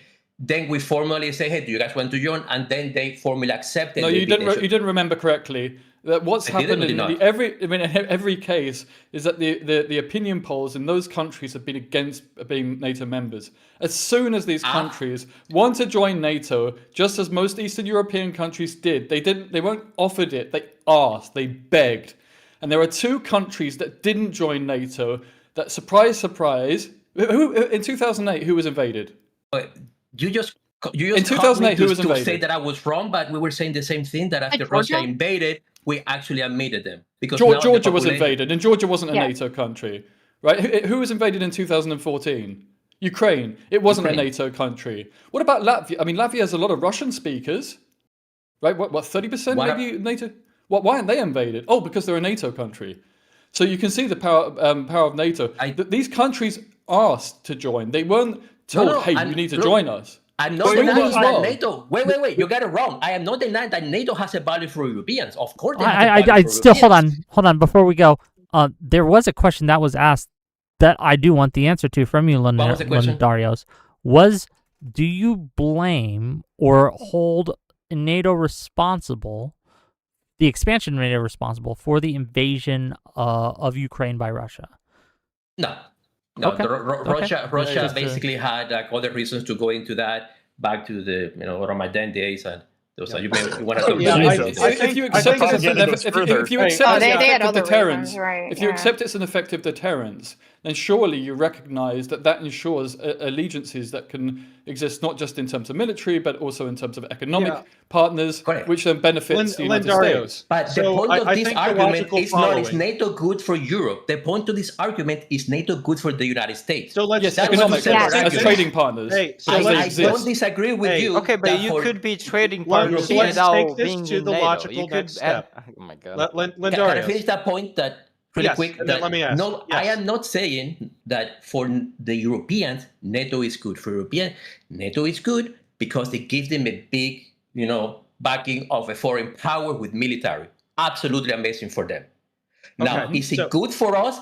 Right now, it doesn't seem to be that, because there are certain minimal seats that were required of them.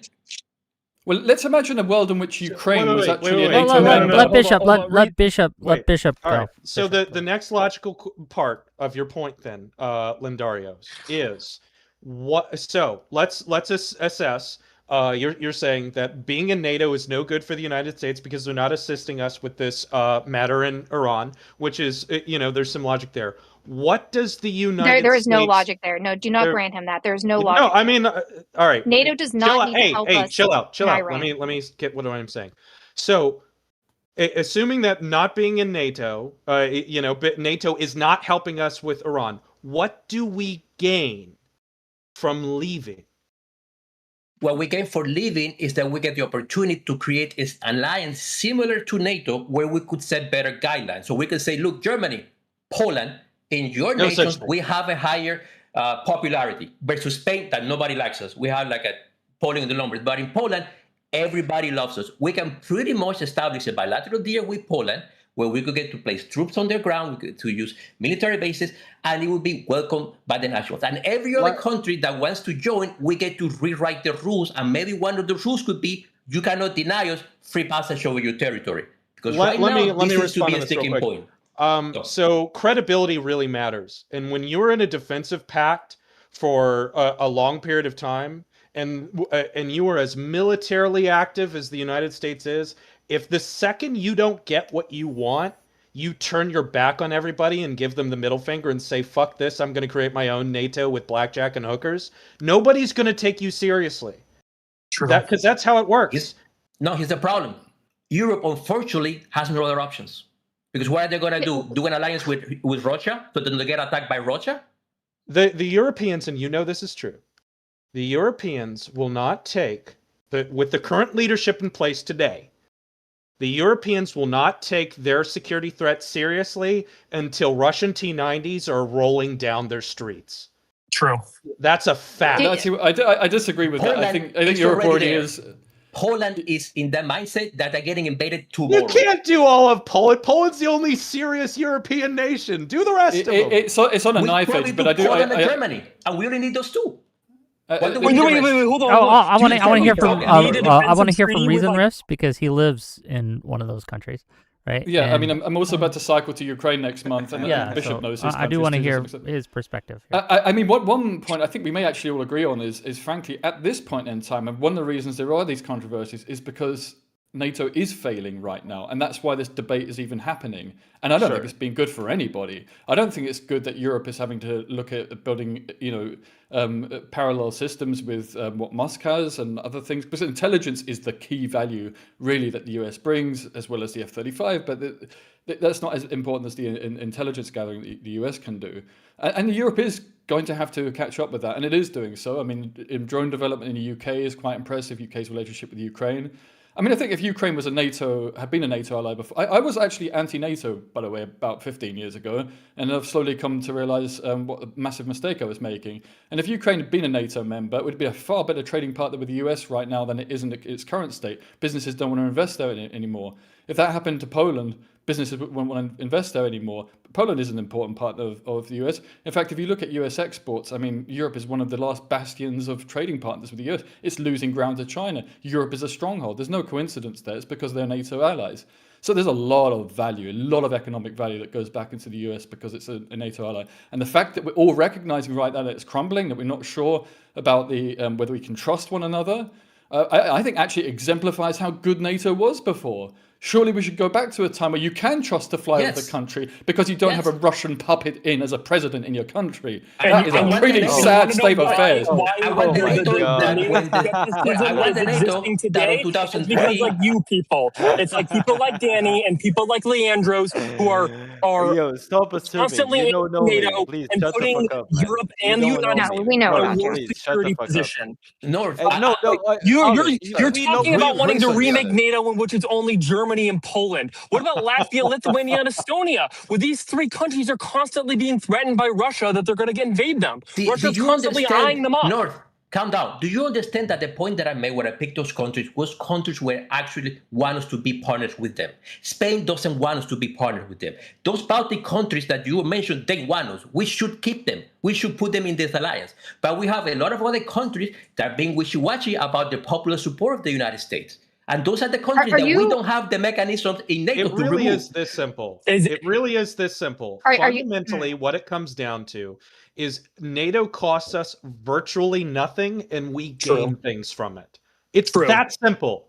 It's really not more complicated than that. Now, you could get down and you could go, oh, well, I view the glass half full and you view the glass half empty. It costs us basically nothing and we do get things from it. And you could spend here all day arguing until your face is blue, and I'll do that because I've got nothing better to do right now. About how important that these little sidebar things are. I happen to think they're outrageously important. But if you're going to sit here and you're going to say the small, pathetic, statistically non-existent amount of money that the United States spends on NATO is it's too much of a waste. It's too much of an impediment versus what we get out of these relationships. I'm going to say this isn't even a conversation. You're just not serious. Right. Have I made an economic argument? I mean, yes. Yes, because you brought up trading. Yes, because you brought up trading. I don't think he has. I didn't bring up trading. I did. They sound the same, but they're different people. No, that's true. We are both brown, but different shade of brown. You're talking about, but your relationship. Different type of brown, though. But what was the beneficial relationship you said between Poland and the United States? Like, what is the beneficial relationship? We have a high number of bases on their country. We actually hold really good with the population. How do they feel about the United States? It's popularity. It doesn't actually have to do with anything strategically. I want to expound upon. Strategically, yes. They are next to Russia. Okay. So are strategically it's important. That's fantastic. So are a lot of other countries next to other countries. Yeah, that's kind of how geography there's works, only right? 3 countries next to Russia: it's Belarus, Ukraine, and Poland on this side. Right. We're not. Maybe one more. Finland, and the US on the other side. Proximity is not what we're arguing here. Like, that's really kind of a stupid point. So I want to expound upon the point that I was making and the donation that I gave. Because you understand that pulling out of NATO would also mean that we would have to pull out of Five Eyes and we would be significantly impacted. That does not mean that. What? Yes, do you even know what that means? Yes, it does. Do you know what that means? No, it doesn't. Yes, it does. No, shut up. Those shut things up. could What get, does those that mean? things could be Danny, done what does with that mean? bilateral agreements. Danny, what does that No, mean? they Danny, can't. what does that mean? Can I answer the question? Bro, No, oh my Danny, God. what Who's does that more mean? committed or involved to the defense of Excuse Europe? me, are you Danny? Danny has been for a while. Can I talk? No, you cannot. Yeah, you can. Danny, answer the question. No, yes, Danny, please. answer the question. It's an intelligence. What is Okay, Five Eyes? thank you for that. It's What an is alliance. Five Eyes? Okay. First of all, all of you shut up. All of you shut up. If you're gonna tell All of me you no, shut up. All of you. no, you better explain Alish, it. shush. Okay. The only person who gets to decide who to talk is me. But I am curious if Danny knows the answer to the question. So go ahead. What is Five Eyes? It's an alliance Five that Eyes? shares intelligence. Right. Wrong. Okay. With Wrong. the UK, Australia. What? You're wrong, but keep on going. Keep going. Okay, why am I wrong then? You're wrong because what you're doing is you are ignoring the fundamental underpinning that is Okay, the what Five about the Eyes. definition of the Why? Five Eyes? Well, no. Why He isn't read France in the Five Google. Eyes? Why? Say it again, because Alish was saying. Why isn't France in the Five Eyes? Because Why? they are in NATO. Because France always want to go their own way, and France even has pulled out of NATO in the Okay, past. why isn't Germany in the Five Eyes? Relationship. Because they have their own fucking intelligence. Wrong. Wrong. It's because of the history and the relationship. The Five Eyes exists because of the history and the relationship between the Anglosphere. Why the fuck is New Zealand in the Five Eyes? Riddle me this, Batman. Why the fuck is New Zealand in the Five Eyes? Look at their foreign policy.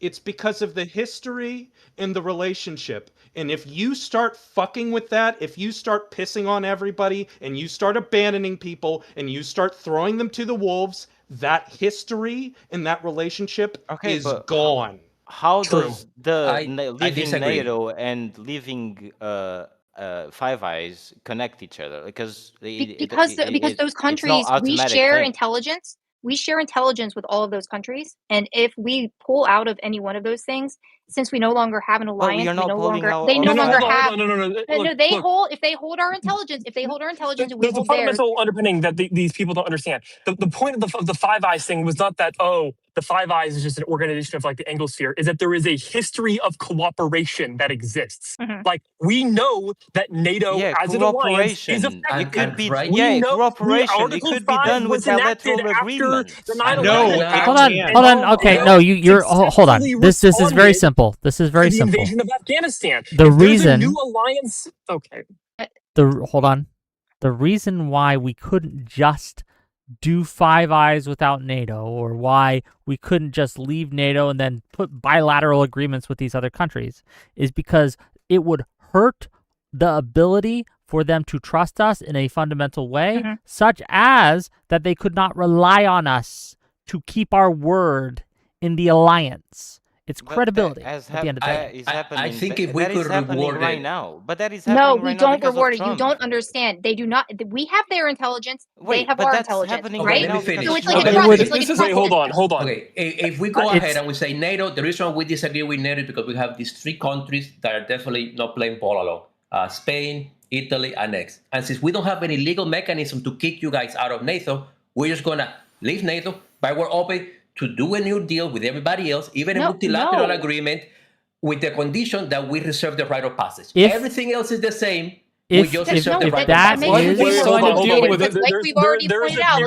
All of you need to shut up right now. All of you need to shut up right now because I'm going to respond to him.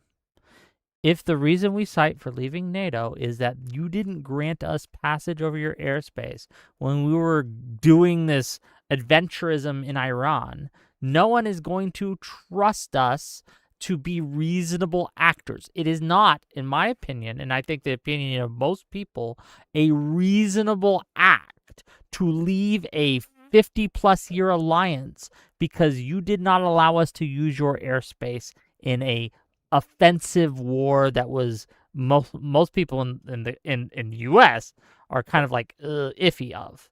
I think that what it does is it damages our credibility so much. And to Danny's point, and Danny says they're already not trusting us.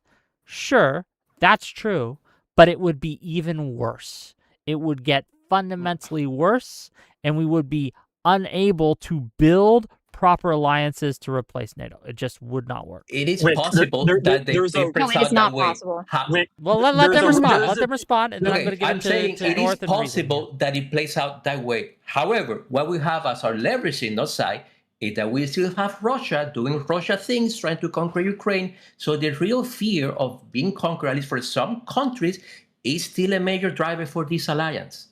Yeah, but if you can't trust the US... Okay. So you're lying again. You're right. So you're lying about your... Okay, one at a time. Give it to North first. North first. Okay. Then Reason. There's then a simple theoretical situation to expose the tier 2 Russian propaganda. Okay. If we were able to negotiate a new deal in which we could operate over NATO country airspace while keeping the NATO alliance, would you do that? Yes, but it no longer will be NATO. It will be NATO light. No. Not dissolving NATO. We keep NATO and then we just add like a different treaty on top of that.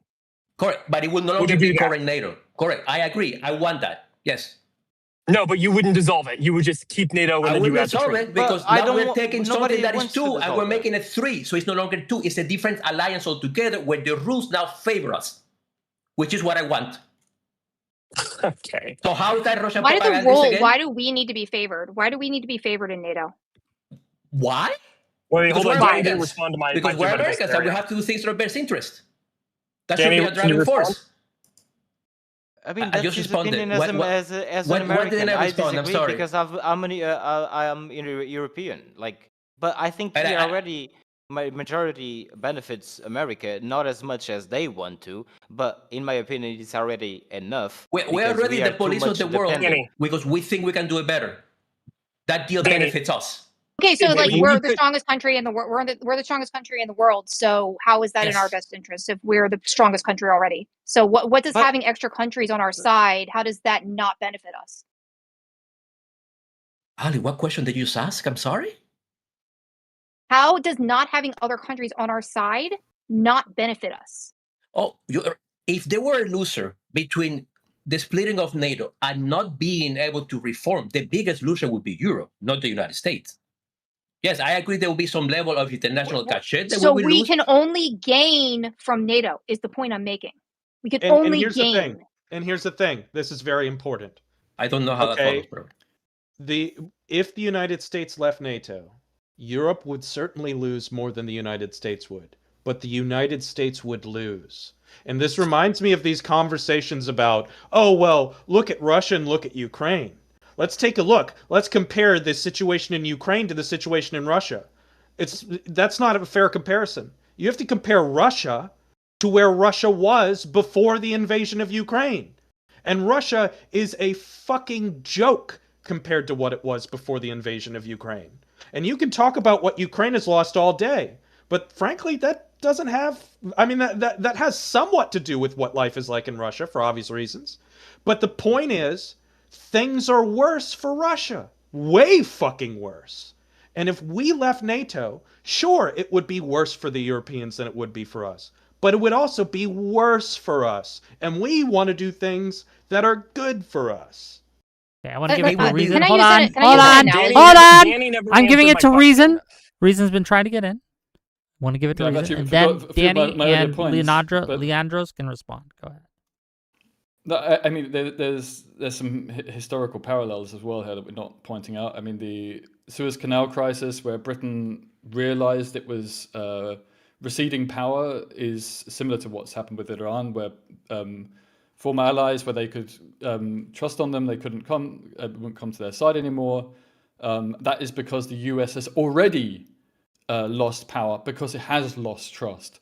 And I think undervaluing allegiances is a very dangerous thing. I also think there's a very interesting parallel with the Brexit campaign, where the cost of being in the EU was such at the forefront of the discussion that they didn't think about the importance of symbiosis. Now, I don't know if you know what symbiosis is in nature, but it's where two organisms work together for the betterment of both organisms. And it's not always that one organism gets as much benefit as the other. I think it's a true point with regards to Europe.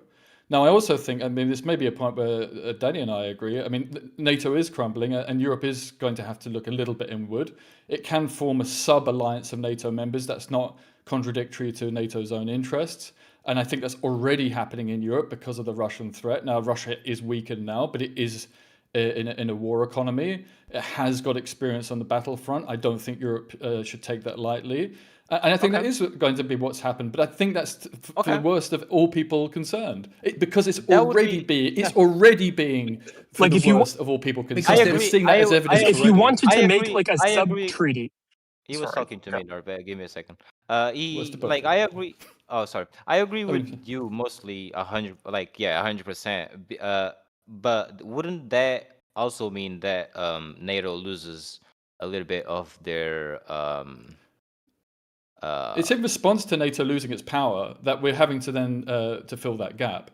It's just being realistic that, frankly, at the moment, the US is not acting as a trustworthy partner. You don't come into power and then threaten part of the territory of your supposed ally. They haven't threatened any territory of Russia. They haven't threatened any territory of these other countries in which they have dictators in.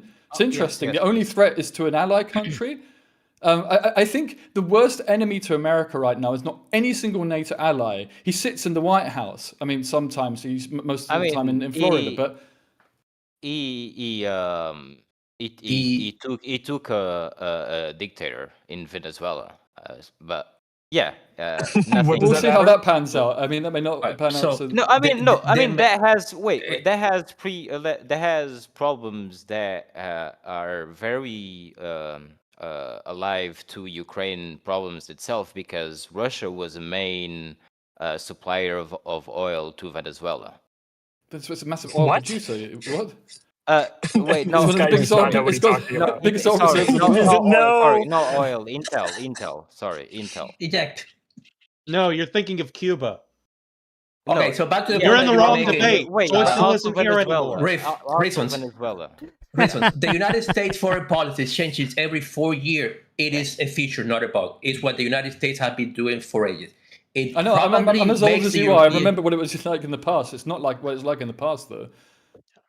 For Europeans and for our allies, it's probably dealing with a bipolar person that every so often decides to do things completely different than the rest. That, unfortunately, is the way that we behave as a nation. And early on, Bishop made a comment that it was institutions that advanced the politics, something about the United States, and I don't see if I ever heard any more anti-American statement than that. It's not an institution. It's about people that we elect our government, and then through our government, not the institutions. Nope. We have a constitution. We have a constitution. Can I give a very simple analogy here?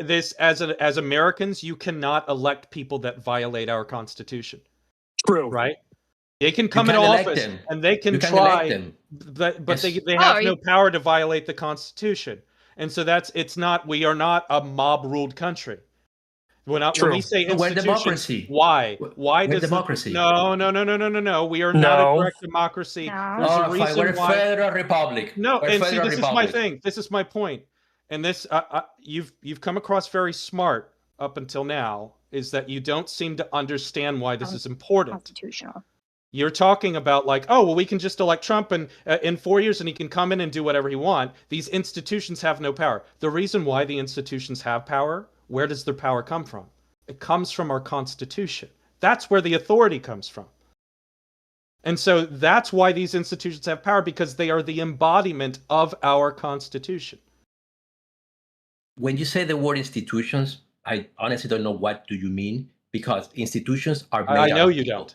Okay. When we talk about institutions are made out of people, and it is within our democratic system of federal republic to elect people to those positions and to replace them. There is only one branch that we don't replace. Wait, Leandros, where are you from? I forget. Where are you from?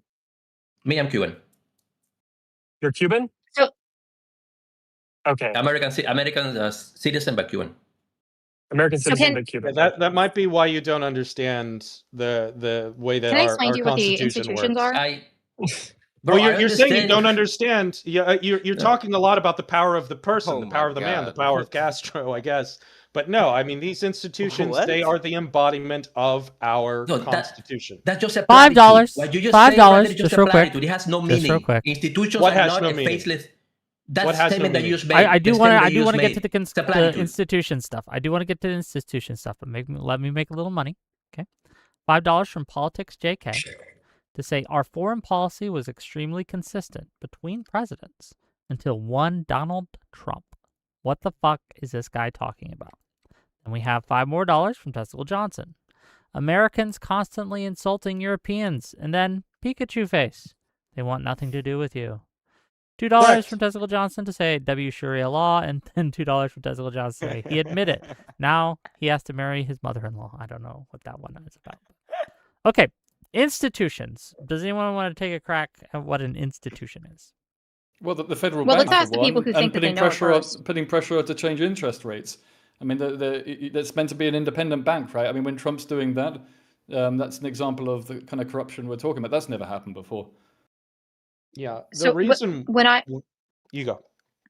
Okay, I was gonna say when I think of institutions, I think about the backbone of the United States that keep us safe. So those will be like all the three-letter agencies, all the agencies that kind of hold the powers to be the. I'm thinking about the Army, which abides to the Constitution, our armed forces and other.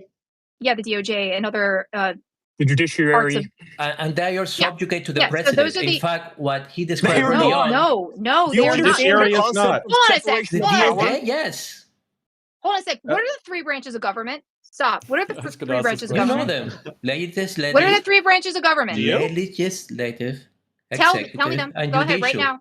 Right now. I just He did. just did. He said exactly. Okay. Sorry. Your feelings. I just did. All of those under the power of the president? Are all of those under the president? Are all of those under the president? No. The This is important. Are not. This is important because this is where I think that he doesn't understand. So the American president, he is the commander in chief. So he is in charge of the army. But you know what he's not allowed to do? He's not allowed to issue an unlawful order. The United States military is obligated. They are required to disobey unlawful orders. Period. So no, even though he is the president, even though he carries a considerable amount of control over the United States military, he still answers to the Constitution. Nothing that I said disregard that statement. Well, you're asking about the institution. The DOJ is part of the executive. I don't know how you guys can say. So what about the army? The army is part of the executive, and we just explained how the institution under his control govern them. Okay, but you don't understand. Just because it's under his control, doesn't mean that they can just do whatever he wants, and he can't tell them to do whatever he wants. That is what you're saying. Hold on. We're getting lost in translation here. Okay. What you are saying, Leandros, I'm messing up your name. Anyway, Leandros, whatever your name is. Blue shirt. Lendario. Lendario. What he is saying is that these institutions, many of them are under the executive branch, and the executive, the president, has the power to dictate and direct what they do, what kind of, who's in charge, all these things. What they are saying to you, however, is that this ability has limits that are baked into the institutions themselves via not only the Constitution, but via legislative law and judicial interpretation of that law as well. Thus, the executive has limits placed on its control of these institutions by these other organizations. Does that make sense?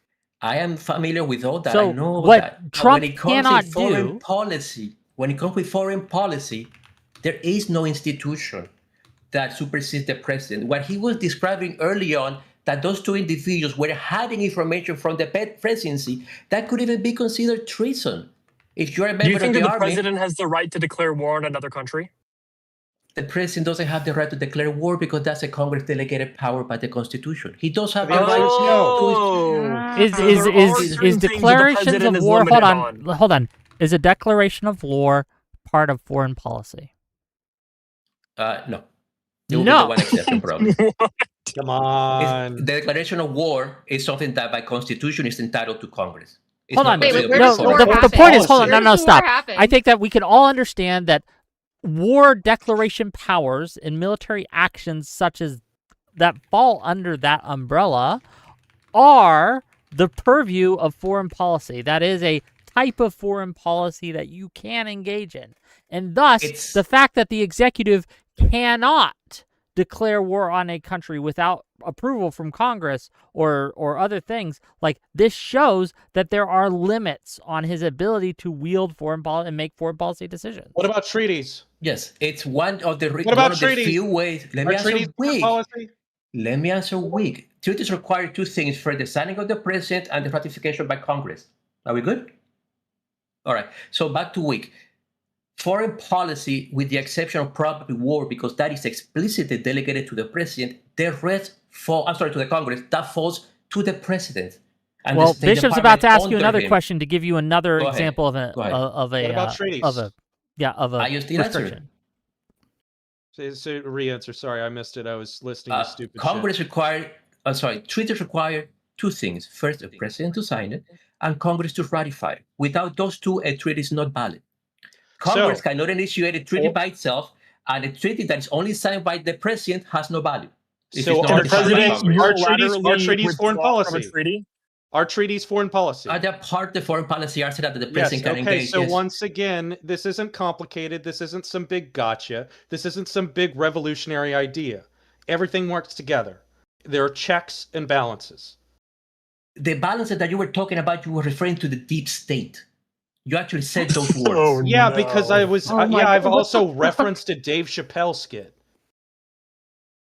Okay, so whenever all right, so we're going back to it's a joke. Whenever I say something wrong, sure. Next time, make a better. What did I say that was wrong? What did I say that was wrong? What about abducting leaders of other countries? This is me and him until he resolves this. What did I say that was wrong about the second time in this debate that I pointed out that you said something and then you went back to a Chappelle show.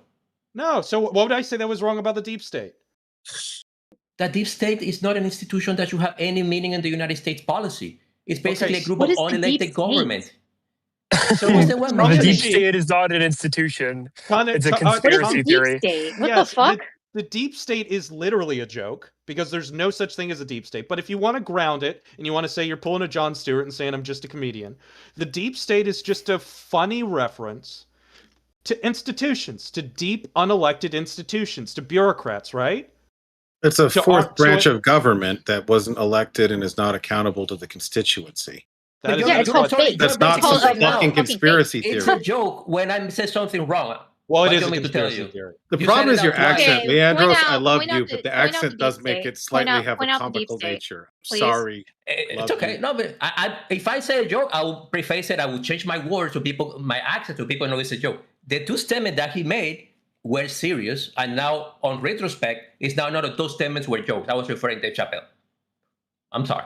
Who are the members of the deep state? Who's actually worked for the deep state? And who are you certain hasn't worked for the deep state? Like, you need to be able to define what it is. So the seventh floor of the FBI I wasn't the one who mentioned it. What is the seventh floor of the FBI? Let's hear it, because I've worked in the Hoover building. Oh my god. Oh my fucking god, who cares? So he does. Tell me, I want to know. I care. Okay, go ahead. Tell me about the seventh floor. Answer a question. You just fucking asked. Tell me about the seventh floor. There is an entrenched group in the FBI that went all the way to having not just authority and control within the FBI, but they went to go work at Twitter when it was Twitter, and they worked with CISA, they worked with CIA, they worked with DHS on censoring American citizens. That is unelected power that is unaccountable to the voter. That is the fourth branch. This is so fucking retarded. That's so. Let me. I was thinking about asking you a question about this, but instead I'm not going to entertain it. So you need to be able to differentiate between the actions of an individual and the actions of an organization. And this is the problem. The problem is, and this is an understandable problem. I mean, you don't the understand problem the is that Constitution. I don't the understand the Constitution gets its power from? Yeah, so As you said, so institutions here's the earlier. thing. What you have to That's not learn where to it gets its power differentiate from. is between Where the people. Hold on. Let Bishop finish, and then you can respond. Go ahead, Bishop. There is a difference between people acting on their own and and people acting on their own and people acting as an institution that they belong to. For example, if an American soldier goes over to Vietnam and commits a war crime, that is that soldier committing a war crime. It only becomes the institution becoming a war crime is if they were doing it on behalf because the institution had them do it, and we see it systematically all across the institution. That's when it becomes the institution. So understandably, what you wind up with is so this is the problem with the IC, is things are so compartmentalized, the intelligence community. Things are so compartmentalized. So you have a small group of people that have outrageous resources at their disposal. And because things are compartmentalized, they don't have to answer to a lot of people. They can get away with a lot of things. So you do have individuals that belong to these organizations that can go off and do fucking crazy things. But that doesn't mean that the institution was doing those things. You could make a very good case, and I think this case has been made in the church committee and all over the place, that the structure of those organizations is permissive to allowing these bad things to happen, but that is a wildly different statement from saying that by design these institutions are doing these things. And I think that I get it. With your rant, let me know. Okay, yeah. I mean, I'm done. If you want to be fucking smart, I think it's a good point because you can ask the question. You're dragging on about a number of points, not allowing. No, fucking answer it. Fine, it's worth it to listen. Okay. No, answer it. So. You're saying that because these are, if I'm understanding your argument, you're saying that because these are groups, it's just, some guys at CIA, it's some guys at DHS. Who are the guys at Twitter? Some guys at DARPA. Let me fucking finish. Who are the guys at Twitter? Hold on, Bishop. Let StreamRift answer your question. Go ahead, StreamRift, please. So the apologistic response you just gave was, it's just some bad apples at DARPA. It's just some bad apples at CISA. It's just go through all of the agencies. Where it becomes a fourth branch of government is when they orchestrate together and they take action, such as using FISA courts to spy on a sitting American president. Source? When they do things like conspire. Okay, we're going to make it this easy. No. Let him finish. Hold on. Shut up. Okay, I guess I have to do this. If you guys want to kick someone off this panel, it's $100. Just letting you know. If you want to mute them for 10 minutes, it's $50. Send those super chats in. Okay, but we are going to let StreamRift finish his point, and then you can all respond to it. And I know you want to. And then prove it. No, all I want is proof. He can say whatever he wants as long as he brings up proof after he says it. Yeah. I just want proof. Prove it. Go ahead. You're just saying things and outrageous things. You literally won't let me finish, and you'll disrupt the points as I'm making them and say there's Go ahead. No proof. Finish your point. Okay, and then, all of you shut up and let him finish. StreamRift, finish. You gave an example. Elaborate. Hold on, no. Yes. Go ahead, StreamRift. So we'll use a nice, clean example. It's the Crossfire Hurricane. It's the Steele dossier. No, use DARPA. Oh, you're going to cut me off? You're going to cut me off? Yeah, use DARPA. You said DARPA. I want to hear DARPA. So I was talking about the organized work of folks across these agencies. Okay, what about DARPA? Okay, we're going to do Answer DARPA. the fucking question. Oh my gosh. You brought it up. Answer the fucking question. You brought it up with your words. You mentioned DARPA. I did say DARPA, that's true. Yes, what is... Hold on, let me ask. StreamRift, shut up, North. Yes, North is right. And then evidence. That's what we want. No, answer the fucking question. What did DARPA do? I'm going to stick with North's question. Stick with North. Yeah, you don't want to answer the question. We're going to get to the DARPA, I promise. We're going to get to the DARPA question, I promise. Oh, you'll get around to me. But North, ask your question again. What is the evidence for the Trump illegal wiretapping? Go ahead. Right. So you're setting him up. And it's not even just evidence of that. Wait, hold on. I have to elaborate before you continue. No, ask him about DARPA. It's not just evidence of that it happened. It's also evidence that there is a fourth branch of government conspiring to do it as well. That's what I want evidence for. Can I ask a question? I'm actually genuinely Let him answer. Let him answer. Let him answer. Question time. Answer. Go ahead, Mike. It's a simple question. What is the intent behind this deep state? No, what are they trying to actually do? No, okay. Let him answer North. Answer the other question. I like this question. No, when you guys ask, of course you do. Hold on, no, hold on. This is a problem that this is. Hold on. Before anyone goes, you guys suck at this. You guys will let Streamrift escape from things because you keep asking him different questions and you all want to go at him. And so you all get in each other's... Shut up! You all get in each other's way. You stumble all over each other and he gets to pick the weakest question and he gets to go with that. So what you should do is you should say, hey, North asked for evidence that there was a conspiracy through these organizations in order to illegally violate the privacy rights of a sitting president. Where's the evidence of that? Yes. What is that evidence? So this was a whole scandal. I'm not going to get through all of the details on. I'll happily prepare literally a brief on it and get it to you guys. No. We want it right now. You're doing it again. You're getting in each other's way. Let him finish. Let him finish. Shut up. Let him finish. Let him finish. I've started this 3 times. Very disoriented. Try to answer so many questions at once. When you cut me off, answer it's challenging. I'll say Crossfire Hurricane again. And if I get interrupted again, I can't get to the next point. We'll never get to it. I'm glad we can all be quiet. There's this document called the Steele Dossier. This was fabricated to try to implicate Trump, and it was submitted through FISA courts. FISA courts are for foreign actors. And when we have, these are courts where a judge is not able to act, it's not an adversarial court. Trump had this warrant issued against him. He didn't get to face the court. It brazenly violates the Fourth Amendment. And the reason why the fourth branch of government likes to do this is they get to control who goes into the offices to do things. People will criticize Trump and say, well, it was Trump's DOJ. He appointed Christopher Wray. Christopher Wray never served at the will and pleasure of Donald J. Trump. It was a bad appointment. And so what ends up happening is these institutions take on lives of their own. So people like Owlish think that they exist to protect it. The entire executive branch serves at the will and pleasure of the chief executive officer of the country, the president. That's why he's elected.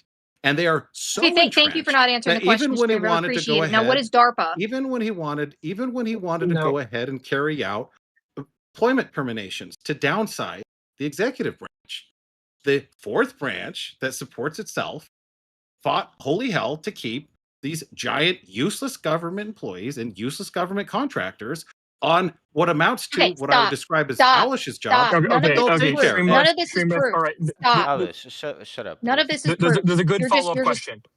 You're just meandering. How does a FISA warrant violate the rights of Donald Trump? So there was a warrant issued against Trump where he did not have his Fourth Amendment right to face his accusers. He didn't get to. It's an ex parte warrant that was issued. Are all... excuse me, there are warrants out there really? that are done in secret, and they're not. You're not allowed to. They don't notify the person with the warrant is against. Am I mistaken on that? So there are ex parte. A good example of that would be maybe a domestic violence. Be a what? Sorry, you got cut off by that person. Like a domestic violence restraining order, for example. So that would be an ex parte. Is a FISA warrant? Are you allowed to do ex parte FISA warrants? They're exclusively ex parte. So then how is his rights being violated? Because the FBI helped make a dossier to implicate him. They put that evidence in front of a FISA court. The FISA court rubber stamped it. And then they started doing wiretaps on an American citizen who was not able to have his Fourth Amendment protections. All right. Okay. If I can Fourth Amendment now. Try to follow up with the question. Answer my question at some point. Sure. What's your question? We can start with that. The Constitution gets authority? Where do I think? I mean, frankly, I think that the Constitution gets its authority from nature and God. That's my opinion. I mean, true. But can we not run away from the what was it? The DARPA question. Okay, so I answered your question. Actually, the founders grounded their belief in two treaties of government, which says that these are natural rights and that the only purpose of the Constitution is to strengthen natural rights. So if you really want to get smarmy with me about some bullshit, you need to actually understand. It's not smarmy. I believe it that is the foundation smarmy. of the the founders say it comes from the people. No, actually, it comes from natural rights. Endowed by our creator. That's a quote by the founding fathers. Yeah. I don't know how any other way you can like. So I've answered that. your question. Before I got on here, you said your it was from institutions. Go ahead. I've answered. No, I said that institutions got their power from the Constitution. I said institutions got their authority and power from the Constitution. So, since I answered your question, and this is a pro tip. When you got a guy coming on here and going with conspiracy theories, you're not even showing your eyes, and he wants to get giving up. Here we go. So when you get a guy who comes on here and he launches into it, don't ask him to answer the conspiracy theory that there is weapons grade, like millions of years of YouTube videos giving him talking points to regurgitate for 13 minutes. Catch him on the easy stuff. You mentioned DARPA. What did DARPA do for the deep state? You mentioned it, so I want to hear it. So I was specifically calling out CISA and DHS, CIA. And you said DARPA. Answer the fucking question. So it's not the claim. I'll say what I said about DARPA. It's not the claim you're giving. You discounted it by saying you discounted the idea of this fourth branch of government. Answer the fucking question. I am answering what did your DARPA question. do? I'm going to get to DARPA. It takes 3 sentences and we'll be at DARPA. The big man 3 now. sentences. All right, let's let him get to it. 3 sentences. Can you handle? I'll give you 7. He's a big man. Bishop is. So when I said that the fourth, there's you discounted the notion of a fourth branch of government by saying that if one person does something in one branch, it's just a rogue actor, roughly. Just assume that we're roughly on that same page. Then I said, if the CIA and DHS, DARPA, and the different ones, you're saying if all these people just happen to happenstancely do it, then those are just rogue actors. That was me recharacterizing what you said. I got there in 2 sentences. The third sentence is this one. That was the DARPA reference. No, so you said DARPA. What did DARPA do? That was the deep state. You mentioned DARPA. What did DARPA do?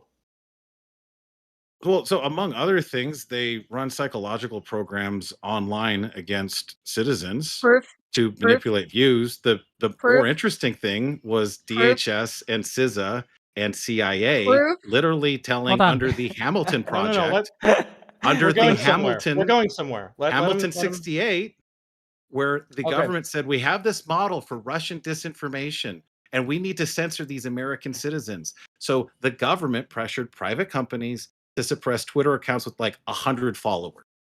So here's my position. My position is that you are regurgitating a lot of things in very imprecise ways. And the reason you're doing it is because you're loosely familiar with a large series of very popular conspiracy theories. And why I hounded you about DARPA is because why I was interrupting you is because you're just saying things. You're not saying specific things. And you're incapable of Hamilton answering 68. for what part of Hamilton 68 is not specific? It's literally the model that was presented by the government. But what about that deep state? It was the deep state using the weight of the fucking government agencies to censor American citizens on software done by American companies. What did DARPA do that's the fourth branch of government? It's your allegation. No, my allegation was not that. I used DARPA in a recharacterization of the argument I thought you had made. I didn't mention DARPA. And I understand if you guys go, why is Bishop harping this about DARPA? Because you're being a fucking twat waffle. I mentioned CISA, DHS. CISA is not some. CISA is a pretty specific agency. Okay. So what exactly did CISA do as an institution that violated the Constitution?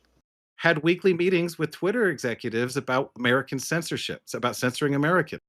Okay, and how did let's assume for a second. And by the way, this is your characterization of this is untrue. But let's assume for a second it is. Prove that. You prove it. Prove that it's true. Hold on, just as a fact-based thing, this did go to the Supreme Court. Hold on, stop. As a fact-based thing, this did go to the Supreme Court. The Supreme Court kicked it back because there was no evidence that this was true. And such an outrageous claim requires a substantial amount of what's evidence to be believable. the case This you're was, referencing? What was the question case that went name to the off the Supreme top of my Court? head? I don't remember. Wait a second. I thought he it was referenced the proven. Twitter You need the files. case. You need I the did case. No, Well, if it what went he's to the talking Supreme about, Court- there was a case brought to the Supreme Court, and it was decided that they did not have standing to bring it to the Supreme Court. And the reason that they didn't have standing, and they wrote this in the brief, right? The reason they didn't have standing is because the factual basis did not show that the government was doing anything to citizens, right? I don't have the quotes up with me off the top of my fingers, but I could find them for you fairly easily. So the question that I have now, on that very and this is, I understand. I'm going to give you the mic in a second. But what's interesting about this too, and this kind of ties into yesterday's debate, is that once it got kicked back, what happened was the Republicans won the state that was being sued for this, right? I believe it was Missouri. I could be wrong. The Republicans won, and Donald Trump got into office.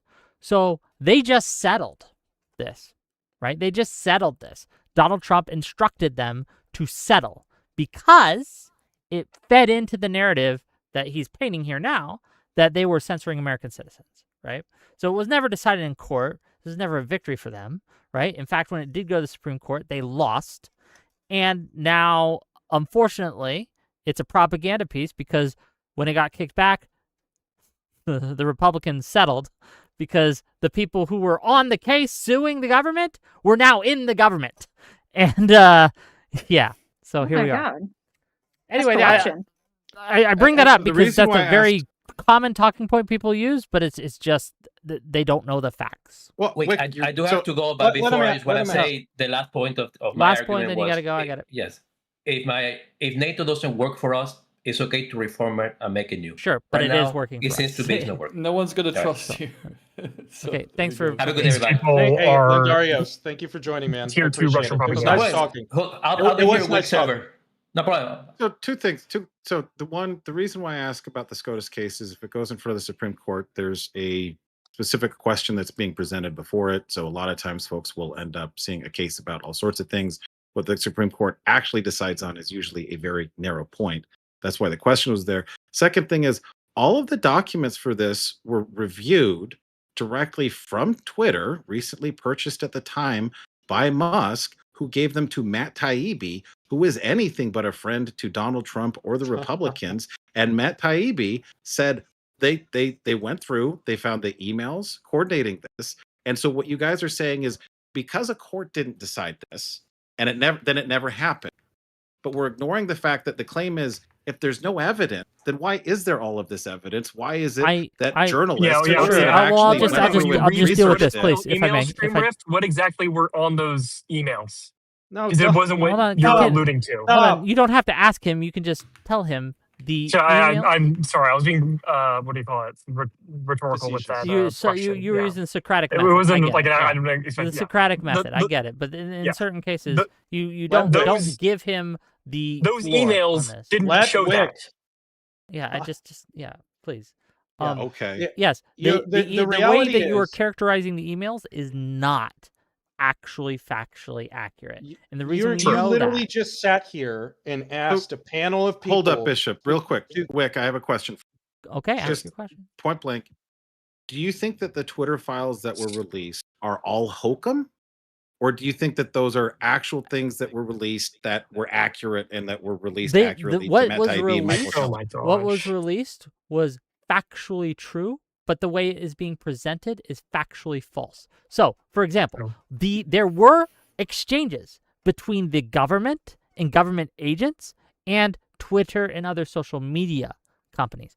But the nature of those exchanges were almost entirely the social media company asking the government for guidance on how to do certain things. Now, there is a danger, and I would agree that there is some impropriety that occurred when the government is giving too strict or narrow guidelines, and we can have a conversation about jawboning, and that's a problem. But the way it's being construing it as the government making Twitter or making Facebook or making these other social media companies kick people off YouTube or off of Twitter. That did not happen. It did, though. And there's proof of it, but you don't seem to like What the is proof. well? I'm Give glad me we the at least agree strongest. that it Give me the exists. strongest proof. Matt Taibbi and Michael Schellenberger were given all of these files directly from Musk, unedited. And when they reviewed them, they saw there were regular meetings between CISA, DHS, bunch of agencies. CISA is DHS, and it was on a standing basis. Yes, this is how little you know but, about the government. Hold on. Yes, but those meetings are not necessarily it doesn't matter. bad. There's nothing inherently immoral or wrong about social media companies going to the government and saying, "Hey, we got some issues with how we want to handle COVID information, or how we want to handle stuff about various like." It was a Hunter Biden laptop. I think is the one. Other type of thing. Right? We're not doing Hunter Biden laptop right now. We're doing this is why it's feeding into the question of intent. And if you're going to talk about intent, you need evidence of intent. Let me just ask one last quick question to Wick, and then I promise I'll stop being. Hold on. Before you ask that question, I'm going to let you ask this question. Was anything I just said incorrect there? So, to try to find some common ground, I would agree with you that there is a lot less wrong. I don't know how to go all the way to not wrong with them just having meetings and asking questions. Guidance. As you described it, I don't believe that's what happened, but on that framing, if that's all that was happening, company going to the government looking for guidance on how to do something. Fine. I'm not going to say that. Do you believe? I just want to clarify, because it's been a while since I've read them. That was 99% of what was happening. Could you maybe find one or two instances where there were something that went beyond that? Perhaps. But to my recollection, I can't think of a single incident where that happened. I'll do some research on this to bring you the actual facts. They explicitly gave these companies, specifically Twitter, accounts that they wanted to see censored and removed.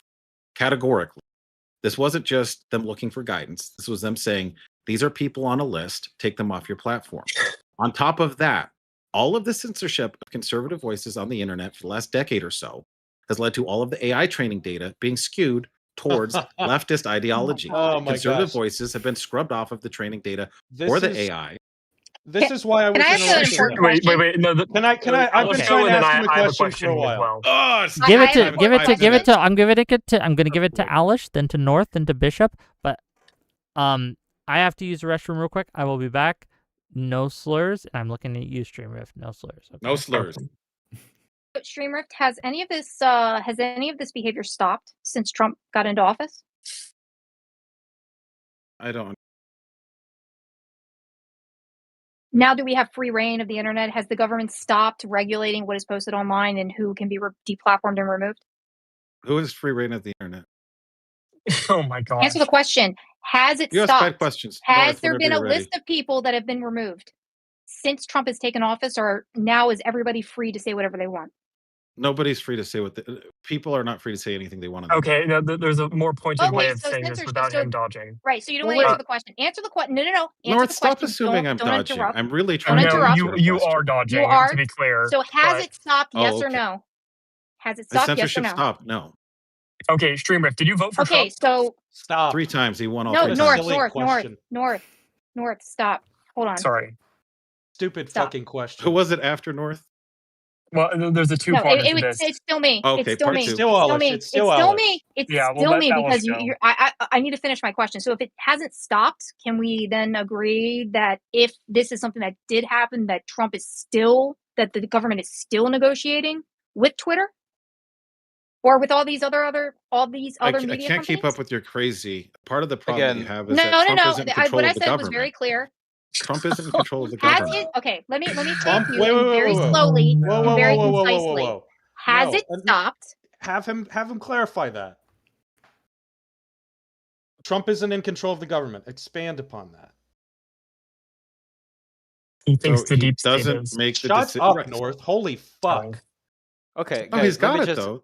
Let me just say one thing. Danny, shut your fucking mouth, sorry. you dumb fuck. Be nice to Danny. Wait, Alice, No. I think you should back to the not cave let where you Stream Rip run away belong, from this where question, you food stupid shops fuck. was, Do okay? not, Go back to I'm your gonna mute you. pedo I'm just gonna fucking mute you and friend. talk over you. Fucking idiot. I'm just gonna mute you and talk over Shut you. the You're fuck stupid. up. You have nothing to like contribute. pedos. Please log off. Come on, Danny. Please I log deserve off. more You have than nothing you. to contribute. Bishop, Please look, log No, off. Bishop, Stupid. honestly, You not I think you're contribute terrible. one useful thing to this way conversation the better. entire time. I don't know anything Shut about up. her. Guys, give me a second. Give me a Stream second. Rift. She's just being So herself Stream there. Rift. Guys, give me a Can second, please. I haven't you answer been my question? speaking Okay, a do you lot. want to answer the question This too, is Danny? Danny's Do you want to debate. answer the Wait. question too, Danny?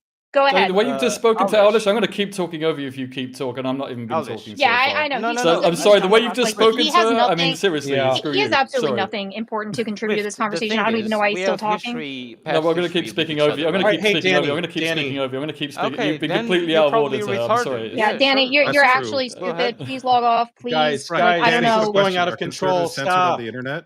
Are conservative voices welcome on the internet, Danny? No, it's fine. Like I was saying, No, they're not. thank you for the debate, Bishop. You were great. Rift, you were great. Had good questions. I agreed with some of them. I don't know why Wick allowed this goblin Aulish to get into Right, the Danny, debate. Danny, come on. Log off, Okay, bitch. it's fine, Log off. but also Log off, bitch. North, Log off. but also North Log off, because bitch. they didn't anything. They didn't add anything to the panel, right? They didn't let Well- other people speak, etc., etc. So thank you for the debate, Bishop. You were great. Okay. Other than Before that, you thank go, you, Rick, Danny. for the... With love, continue Danny, your thank Russian you. propaganda. I did appreciate the Goodbye, debate. Dan. I had a good time talking with you. So cheers. Okay. So some All right, breaking all news. love, brother. Yeah, Danny, thank you for being here. It's breaking news. Graham Plattner has officially dropped out. Oh, Hey. Goodness.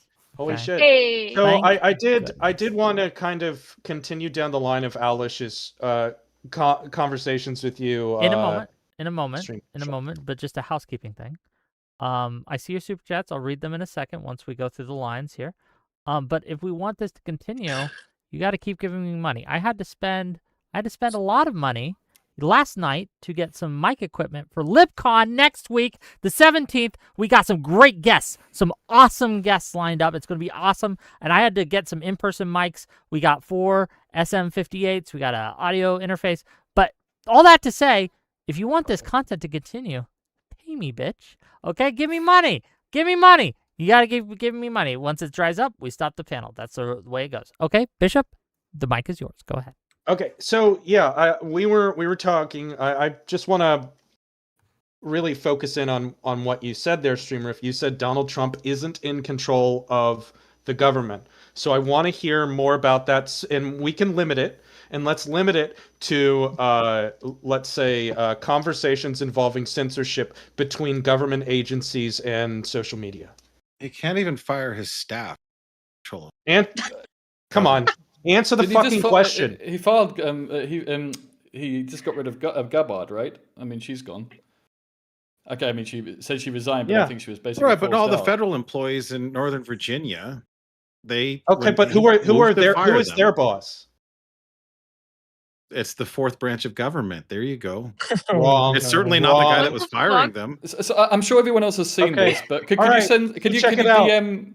Could you DM Wick with some of this evidence? Because I haven't seen any evidence for this personally. I can answer this very specifically. We can go straight into this. All right. So first things first. You have no idea what the Department of Homeland Security Intelligence and Analysis organization. You're gonna really not like it if you look up my LinkedIn. I mean, 10% of my LinkedIn network is the intelligence. Okay, so you know what? Actually, no. Not to mention, shut the fuck up and let me talk with them. Jesus. Not so to what mention is? the Do you know what former DHS INA Deputy Chief is? of Staff at FBI, James Rubicki. Go ahead. Oh wow, you have a mutual. So what? Do you know what DHS INA is? No. Okay, so you don't know anything about DHS. So if I don't know, so I know. A DHS okay. INA. You know this one thing the, about it? No. No, you don't know anything about it. Once again, you don't know anything about it. DHS INA is the only component of the Department of Homeland Security that has the legal authorities to conduct intelligence operations. Technically, DHS INA isn't even legally DHS. Why? Because they needed those extra legal authorities. Okay, and what I can inform you on is that The contract that I've been working on lately has me working at Nebraska Avenue Complex 19, which is the facility that DHS-INA works on. So when you make stupid, uninformed comments about CISA and DHS working that you don't working together, that you don't understand what you're saying, the reason why the documents that you've read from, the reason why the documents that you read separated those two things, while CISA is a component of DHS. The reason why they list them differently is because it's actually CISA and DHS-INA. So when you talk about Trump not having control of the government, well, I can talk very specifically about the fact that I was a technical editor for CISA last year, and I know all about CISA who went through, and I can tell you that the Trump administration has control. They have directly impacted who holds the deputy positions, which are literally the people that are in my office. I'm rank and file, and the admin has control of the people who equates to checking whether I show up to work on time. So the idea that they have no control over the entire government, when I know as a fact of life, I could give you the fucking names, this is public information, of the people who are in charge of the rank and file, who actually staff these programs. Obtuse. You're not trying to hear the point. You're not engaging with the meat of it. It's fine. What is the meat? This is what internet ship I want to engage. Well, he's just contradicted you. That's all. No, you really don't. And like, answer. Totally fine.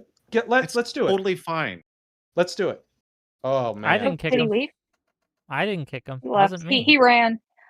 Can I ask you? I was going to insert something, but I want to ask you. Can I read my super chats real quick, and then we can. Oh yeah, please. Let's all read them real quick. $5 from General Grievous. Alish, what is Five Eyes? Yes. Danny DeVito. Five Eyes is a person wearing eyeglasses and a monocle. Lockheed, what is Five Eyes? Leanne Rhymes, a mutated cyclops. Thank you for that super chat. $2 from 5-6 to say define a lawful order. It's subjective ? Define a what? A lawful order. Oh. It is subjective. You define a lawful he's asking you a to lawful order. Oh, I mean a lawful order. So there's different contexts, right? Like one of the ones that we hear a lot as civilians talks about police officers issuing lawful orders. So when police are issuing lawful orders, that means that they cannot violate your civil rights and other rights while they're issuing those lawful orders. And then the other big sort of environment in which we hear the term lawful order and that I referenced is the United States military. And a lawful order is something that does not violate the Uniform Code of Military Justice. Okay. I mean, also, if Trump wanted to go into a war and just told the military to do that and it hadn't been passed, then it would also be unlawful, and the military therefore would have to say we're not going to participate, right? Fair enough. $2 from 5-6 to say war is expansive. The authorized use of military force. How far can you stretch it? $2. These are only $2 questions, so you know. Ekem. Alms for suffering a brain rift, second night in a row. We'll take it for the $2. $5 from Zephyrhash. Stream Rift has convinced me that the crab people on the 7th floor of the Hoover Dam told us to gob on hot dogs while eating all the houses. Thank you, Rift. If it wasn't for the NCR, we wouldn't even know that. Fair. $5 from Zephyrhash. Matt Taibbi coordinated the emails between Bush and Gandhi. It's all true and connected. My mind is now open, and my skull is now like an eggshell. If I could do a quick apology. I typically don't like to go onto programs, period. But I love going on Wick. And be as loud and interruptive and confrontational as that. But I felt the need to do that there. And the reason why I felt the need to do that there is something that Wick picked up very early. And it's that there's lots of holes in what that guy was saying. And unfortunately for you all, I have a very stupid government drone career as a government contractor. And so I have a lot of experience with these organizations. So I can start naming names and I can start talking exactly how these programs and organizations work. And that's why he's not here right now. And that's why he had to back out, is because with people like that, when they start talking, you need to hold them on what they say. You don't go using the Socratic method to set them up to go into a 13-minute rant about the YouTube video that we've all seen clips of. It's not a succinct way. It's just a good way for them to have more opportunity to spread what they're trying to spread. And I apologize, but I was trying to kill that in its cradle, but no, I think I did a good job.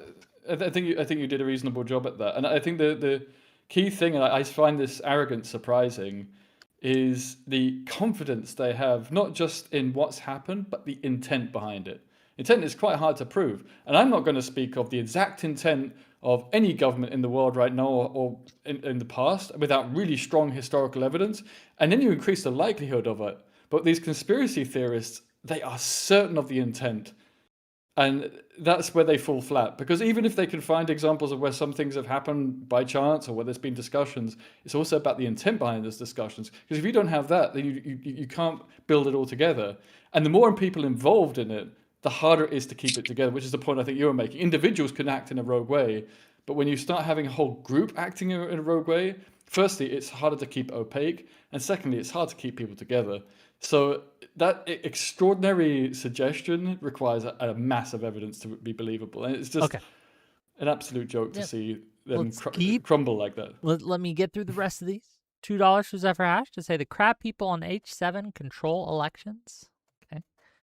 $2 from the 5-6 to say plebs don't care unless it affects their bottom line. I'm not sure what that's in reference to, but fair. $10 from Zephyr Hash. Wick, you need to censor conservative voices because the Hoover 7 crab people will censor you otherwise. According to StreamRift, Matt Taibbi will not listen to this case. Please don't break the rules, Wick. Oh, fun fact. Matt Taibbi basically ruined the life of CIA Renee, is what they call her, right? I might have her as one of my guests in LibCon. She's actually been on my show before. If you guys go on the Wayback Machine, right? Back when I don't even know if I was doing YouTube back then, but I was Death of Certainty, right? A different channel name, but she's been on my show before. She was with Erudite and a couple others, but good guest. I put her on my list. Hopefully I get her, but we'll see. $5 from Logo Scorvus for money symbol. True. $10 from Gizmo Snoopy. It's appalling. StreamRift still doesn't know what the Twitter files showed. One of the more embarrassing things anyone on a Wick panel has been caught in for a long while. StreamRift, read the files. Yeah, people, there's a lot of common knowledge, quote unquote, about what the stream, what the Twitter files said. They are not being presented to you correctly. Read them for yourself. $20 from StreamRift, no fucking way, to say, another time, Bishop. Homies gotta eat. Have fun at LibCon, Wick, and I will. Thank you. And then finally, £2 from DT to say StreamRift is conversation poison. Why have him? Thank you for the £2. Okay, that's my super chats for now. Continue, and we're gonna wrap it up soon because it is late. So yeah, everybody needs a heal. So I asked a question before about to StreamRift, which I just wanted to elaborate on my point. I didn't know if he actually voted for Trump or not. I was pretty sure that he did, and the fact that he was willing to vote for Trump and probably still supports him, in spite of the fact that Donald Trump has done massive First Amendment violations with like the Jimmy Kimmel thing and deporting people out of the country because of like what they say on social media it's just insane. And I don't know how he's able to reconcile with that. I kind of wanted to go down there, but I also understand that that was a bit of a tangent. So do you think he cares? Well, no, but he doesn't care about like talking about intelligence stuff either. Like when he was presented with like how the DHS IAP works and how the president is like in charge of all those organizations, he responded by just saying like, "Who cares?" moved on, and then left the call. So he's not here anymore, so I don't want to talk too much about him anymore. But yeah, it's like One of the questions that I was trying to also get to is when he brought up the Twitter files. Essentially, we're pulled into a conversation where all of a sudden we have to talk in the world in which we are trusting Matt Taibbi and Elon Musk. And I'm sorry, but there is no serious conversation to be had in which you are trusting that Matt Taibbi published those files provided to him by Elon Musk without any kind of a political agenda. That just doesn't exist, and it's not worth entertaining at all. I mean, it reminds me of the arguments for the spaghetti monster. I mean, in theory, it could be possible, but the probability is so minusculely tiny that we might as well believe in other things before that. I mean, conspiracy theorists, if he's genuine in his belief, and I'd frankly consider him a conspiracy theorist, but I'll talk in more general because he's not here, won't necessarily know they're conspiracy theorists. They don't see themselves that way. So, yeah, they're locked in that, and then they become stubborn in that, and they'll often hold those views for the rest of their lives, sadly. But they won't see their own prison, intellectual prison. And they can be very bright people, but it's a shame. I do think that liberalism is at the point where we have to stop ceding linguistic ground to these illiberal views and these illiberal ideas. Like you know what a good conversation is, like a good academic debate is? A good academic debate is something about the economy. Or if you even want to get controversial, to sit down and have an academic debate about, you know, the legal aspects of Roe v. Wade. There is no serious debate to be had about the fucking Twitter files. And anybody who is trying to push you into that direction has a fucking agenda. And if they don't have an agenda, they're not serious enough to be having a serious conversation. Well, yeah, that's what I mean. But they're damaged in terms of their reasoning, and they're unable to admit to themselves when they're confronted with strong evidence. Well, I think a problem is that if we don't confront these people, it's like the double-edged sword. Like, if we do confront them, we might be legitimizing their ideas by like engaging with them in an intellectual manner. But if we don't confront with them, they can like fester behind the scenes and gain like more and more popularity. Sure, but it's strategic. It's like you don't just throw a whole army at the front line. You do it carefully, and I think what Bishop showed was really, really important. You have to be knowledgeable about the subject before you decide to confront it. And only confront it then. And the flip side is then you give them airtime to spread their poison to the entire audience. Could I speak something about this, about the conflict of ideas? Usually, and most likely, this strategy has been applied by both illiberals and liberals, but usually if you want to convince somebody, you need somebody charismatic. But if you take any fool and he poses himself as a representative of that ideology, it discredits you. So if you want to actually damage the conservatives, you need to bring idiots like Nick Fuentes on the show. Actually, somebody even more idiotic than him. Fun fact, Nick Fuentes once threatened to tie me up in a basement and torture me. And to pipe bomb my house. I don't think that was a threat. I think that was a kink. I think it might be. Like I don't think it was a serious threat. I think he was just joking. But still, it's a fun story to tell when he told. Did he say anything about? Oh my God! Maybe it's because you were a cat boy that one time. Hey, that might be. That might be. Yes. Yeah. Okay, and not on the same show, right? But you may have seen it. But yeah. I know it's funny to mock Nick Fuentes, but shouldn't the tangent end already? What? I merely gave him as an example. Say what? Oh, I was just telling a story, bro. Like, that's just a story for my... I don't know, man. We're just yapping. Tangent. No, bro. If he's in you the are Cat not Boys, streaming. that's cool. For him. I get it. Okay. There's a fascinating point here about what Bishop insinuated here, and also like about a good debate, a good argument. Of course, debate, clarifying certain terms is an important factor of it. But it's a balance. You shouldn't spend the whole time discussing that per se. And I think this is some of these uglier debates are also important. It's also important to reflect on how they happen themselves, and it becomes that meta discussion about how you approach conspiracy theorists and people that come with very little evidence or completely believing in what they're at least speculating about, if you want to be polite about it. And that in itself is worth a debate and discussion about how you take those measures.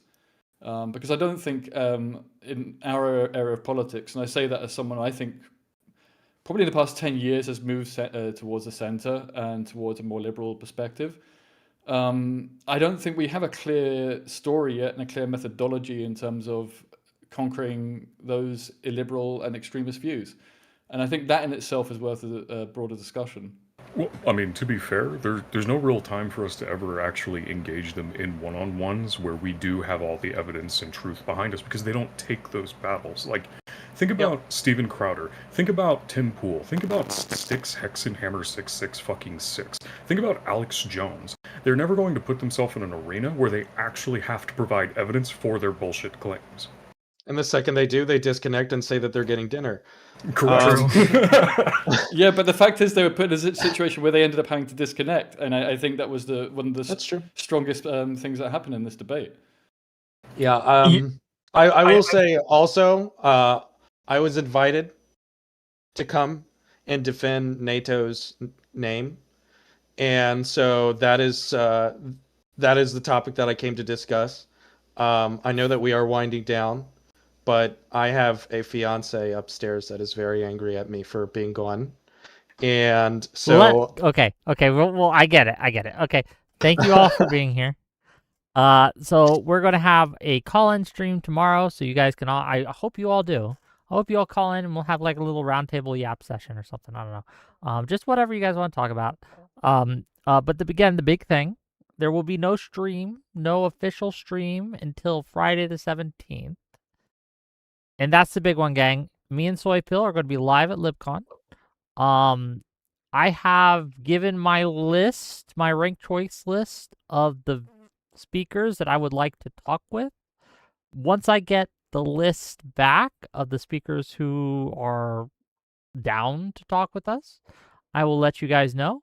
But hopefully, we have some great people to talk with next week. That'll be the big thing. Now, again, we'll still have my editor releasing clips, releasing videos, releasing all that. So keep tuning in, and remember tomorrow's call-ins. I love you all. I'll see you guys later. Bye-bye, everyone. Peace.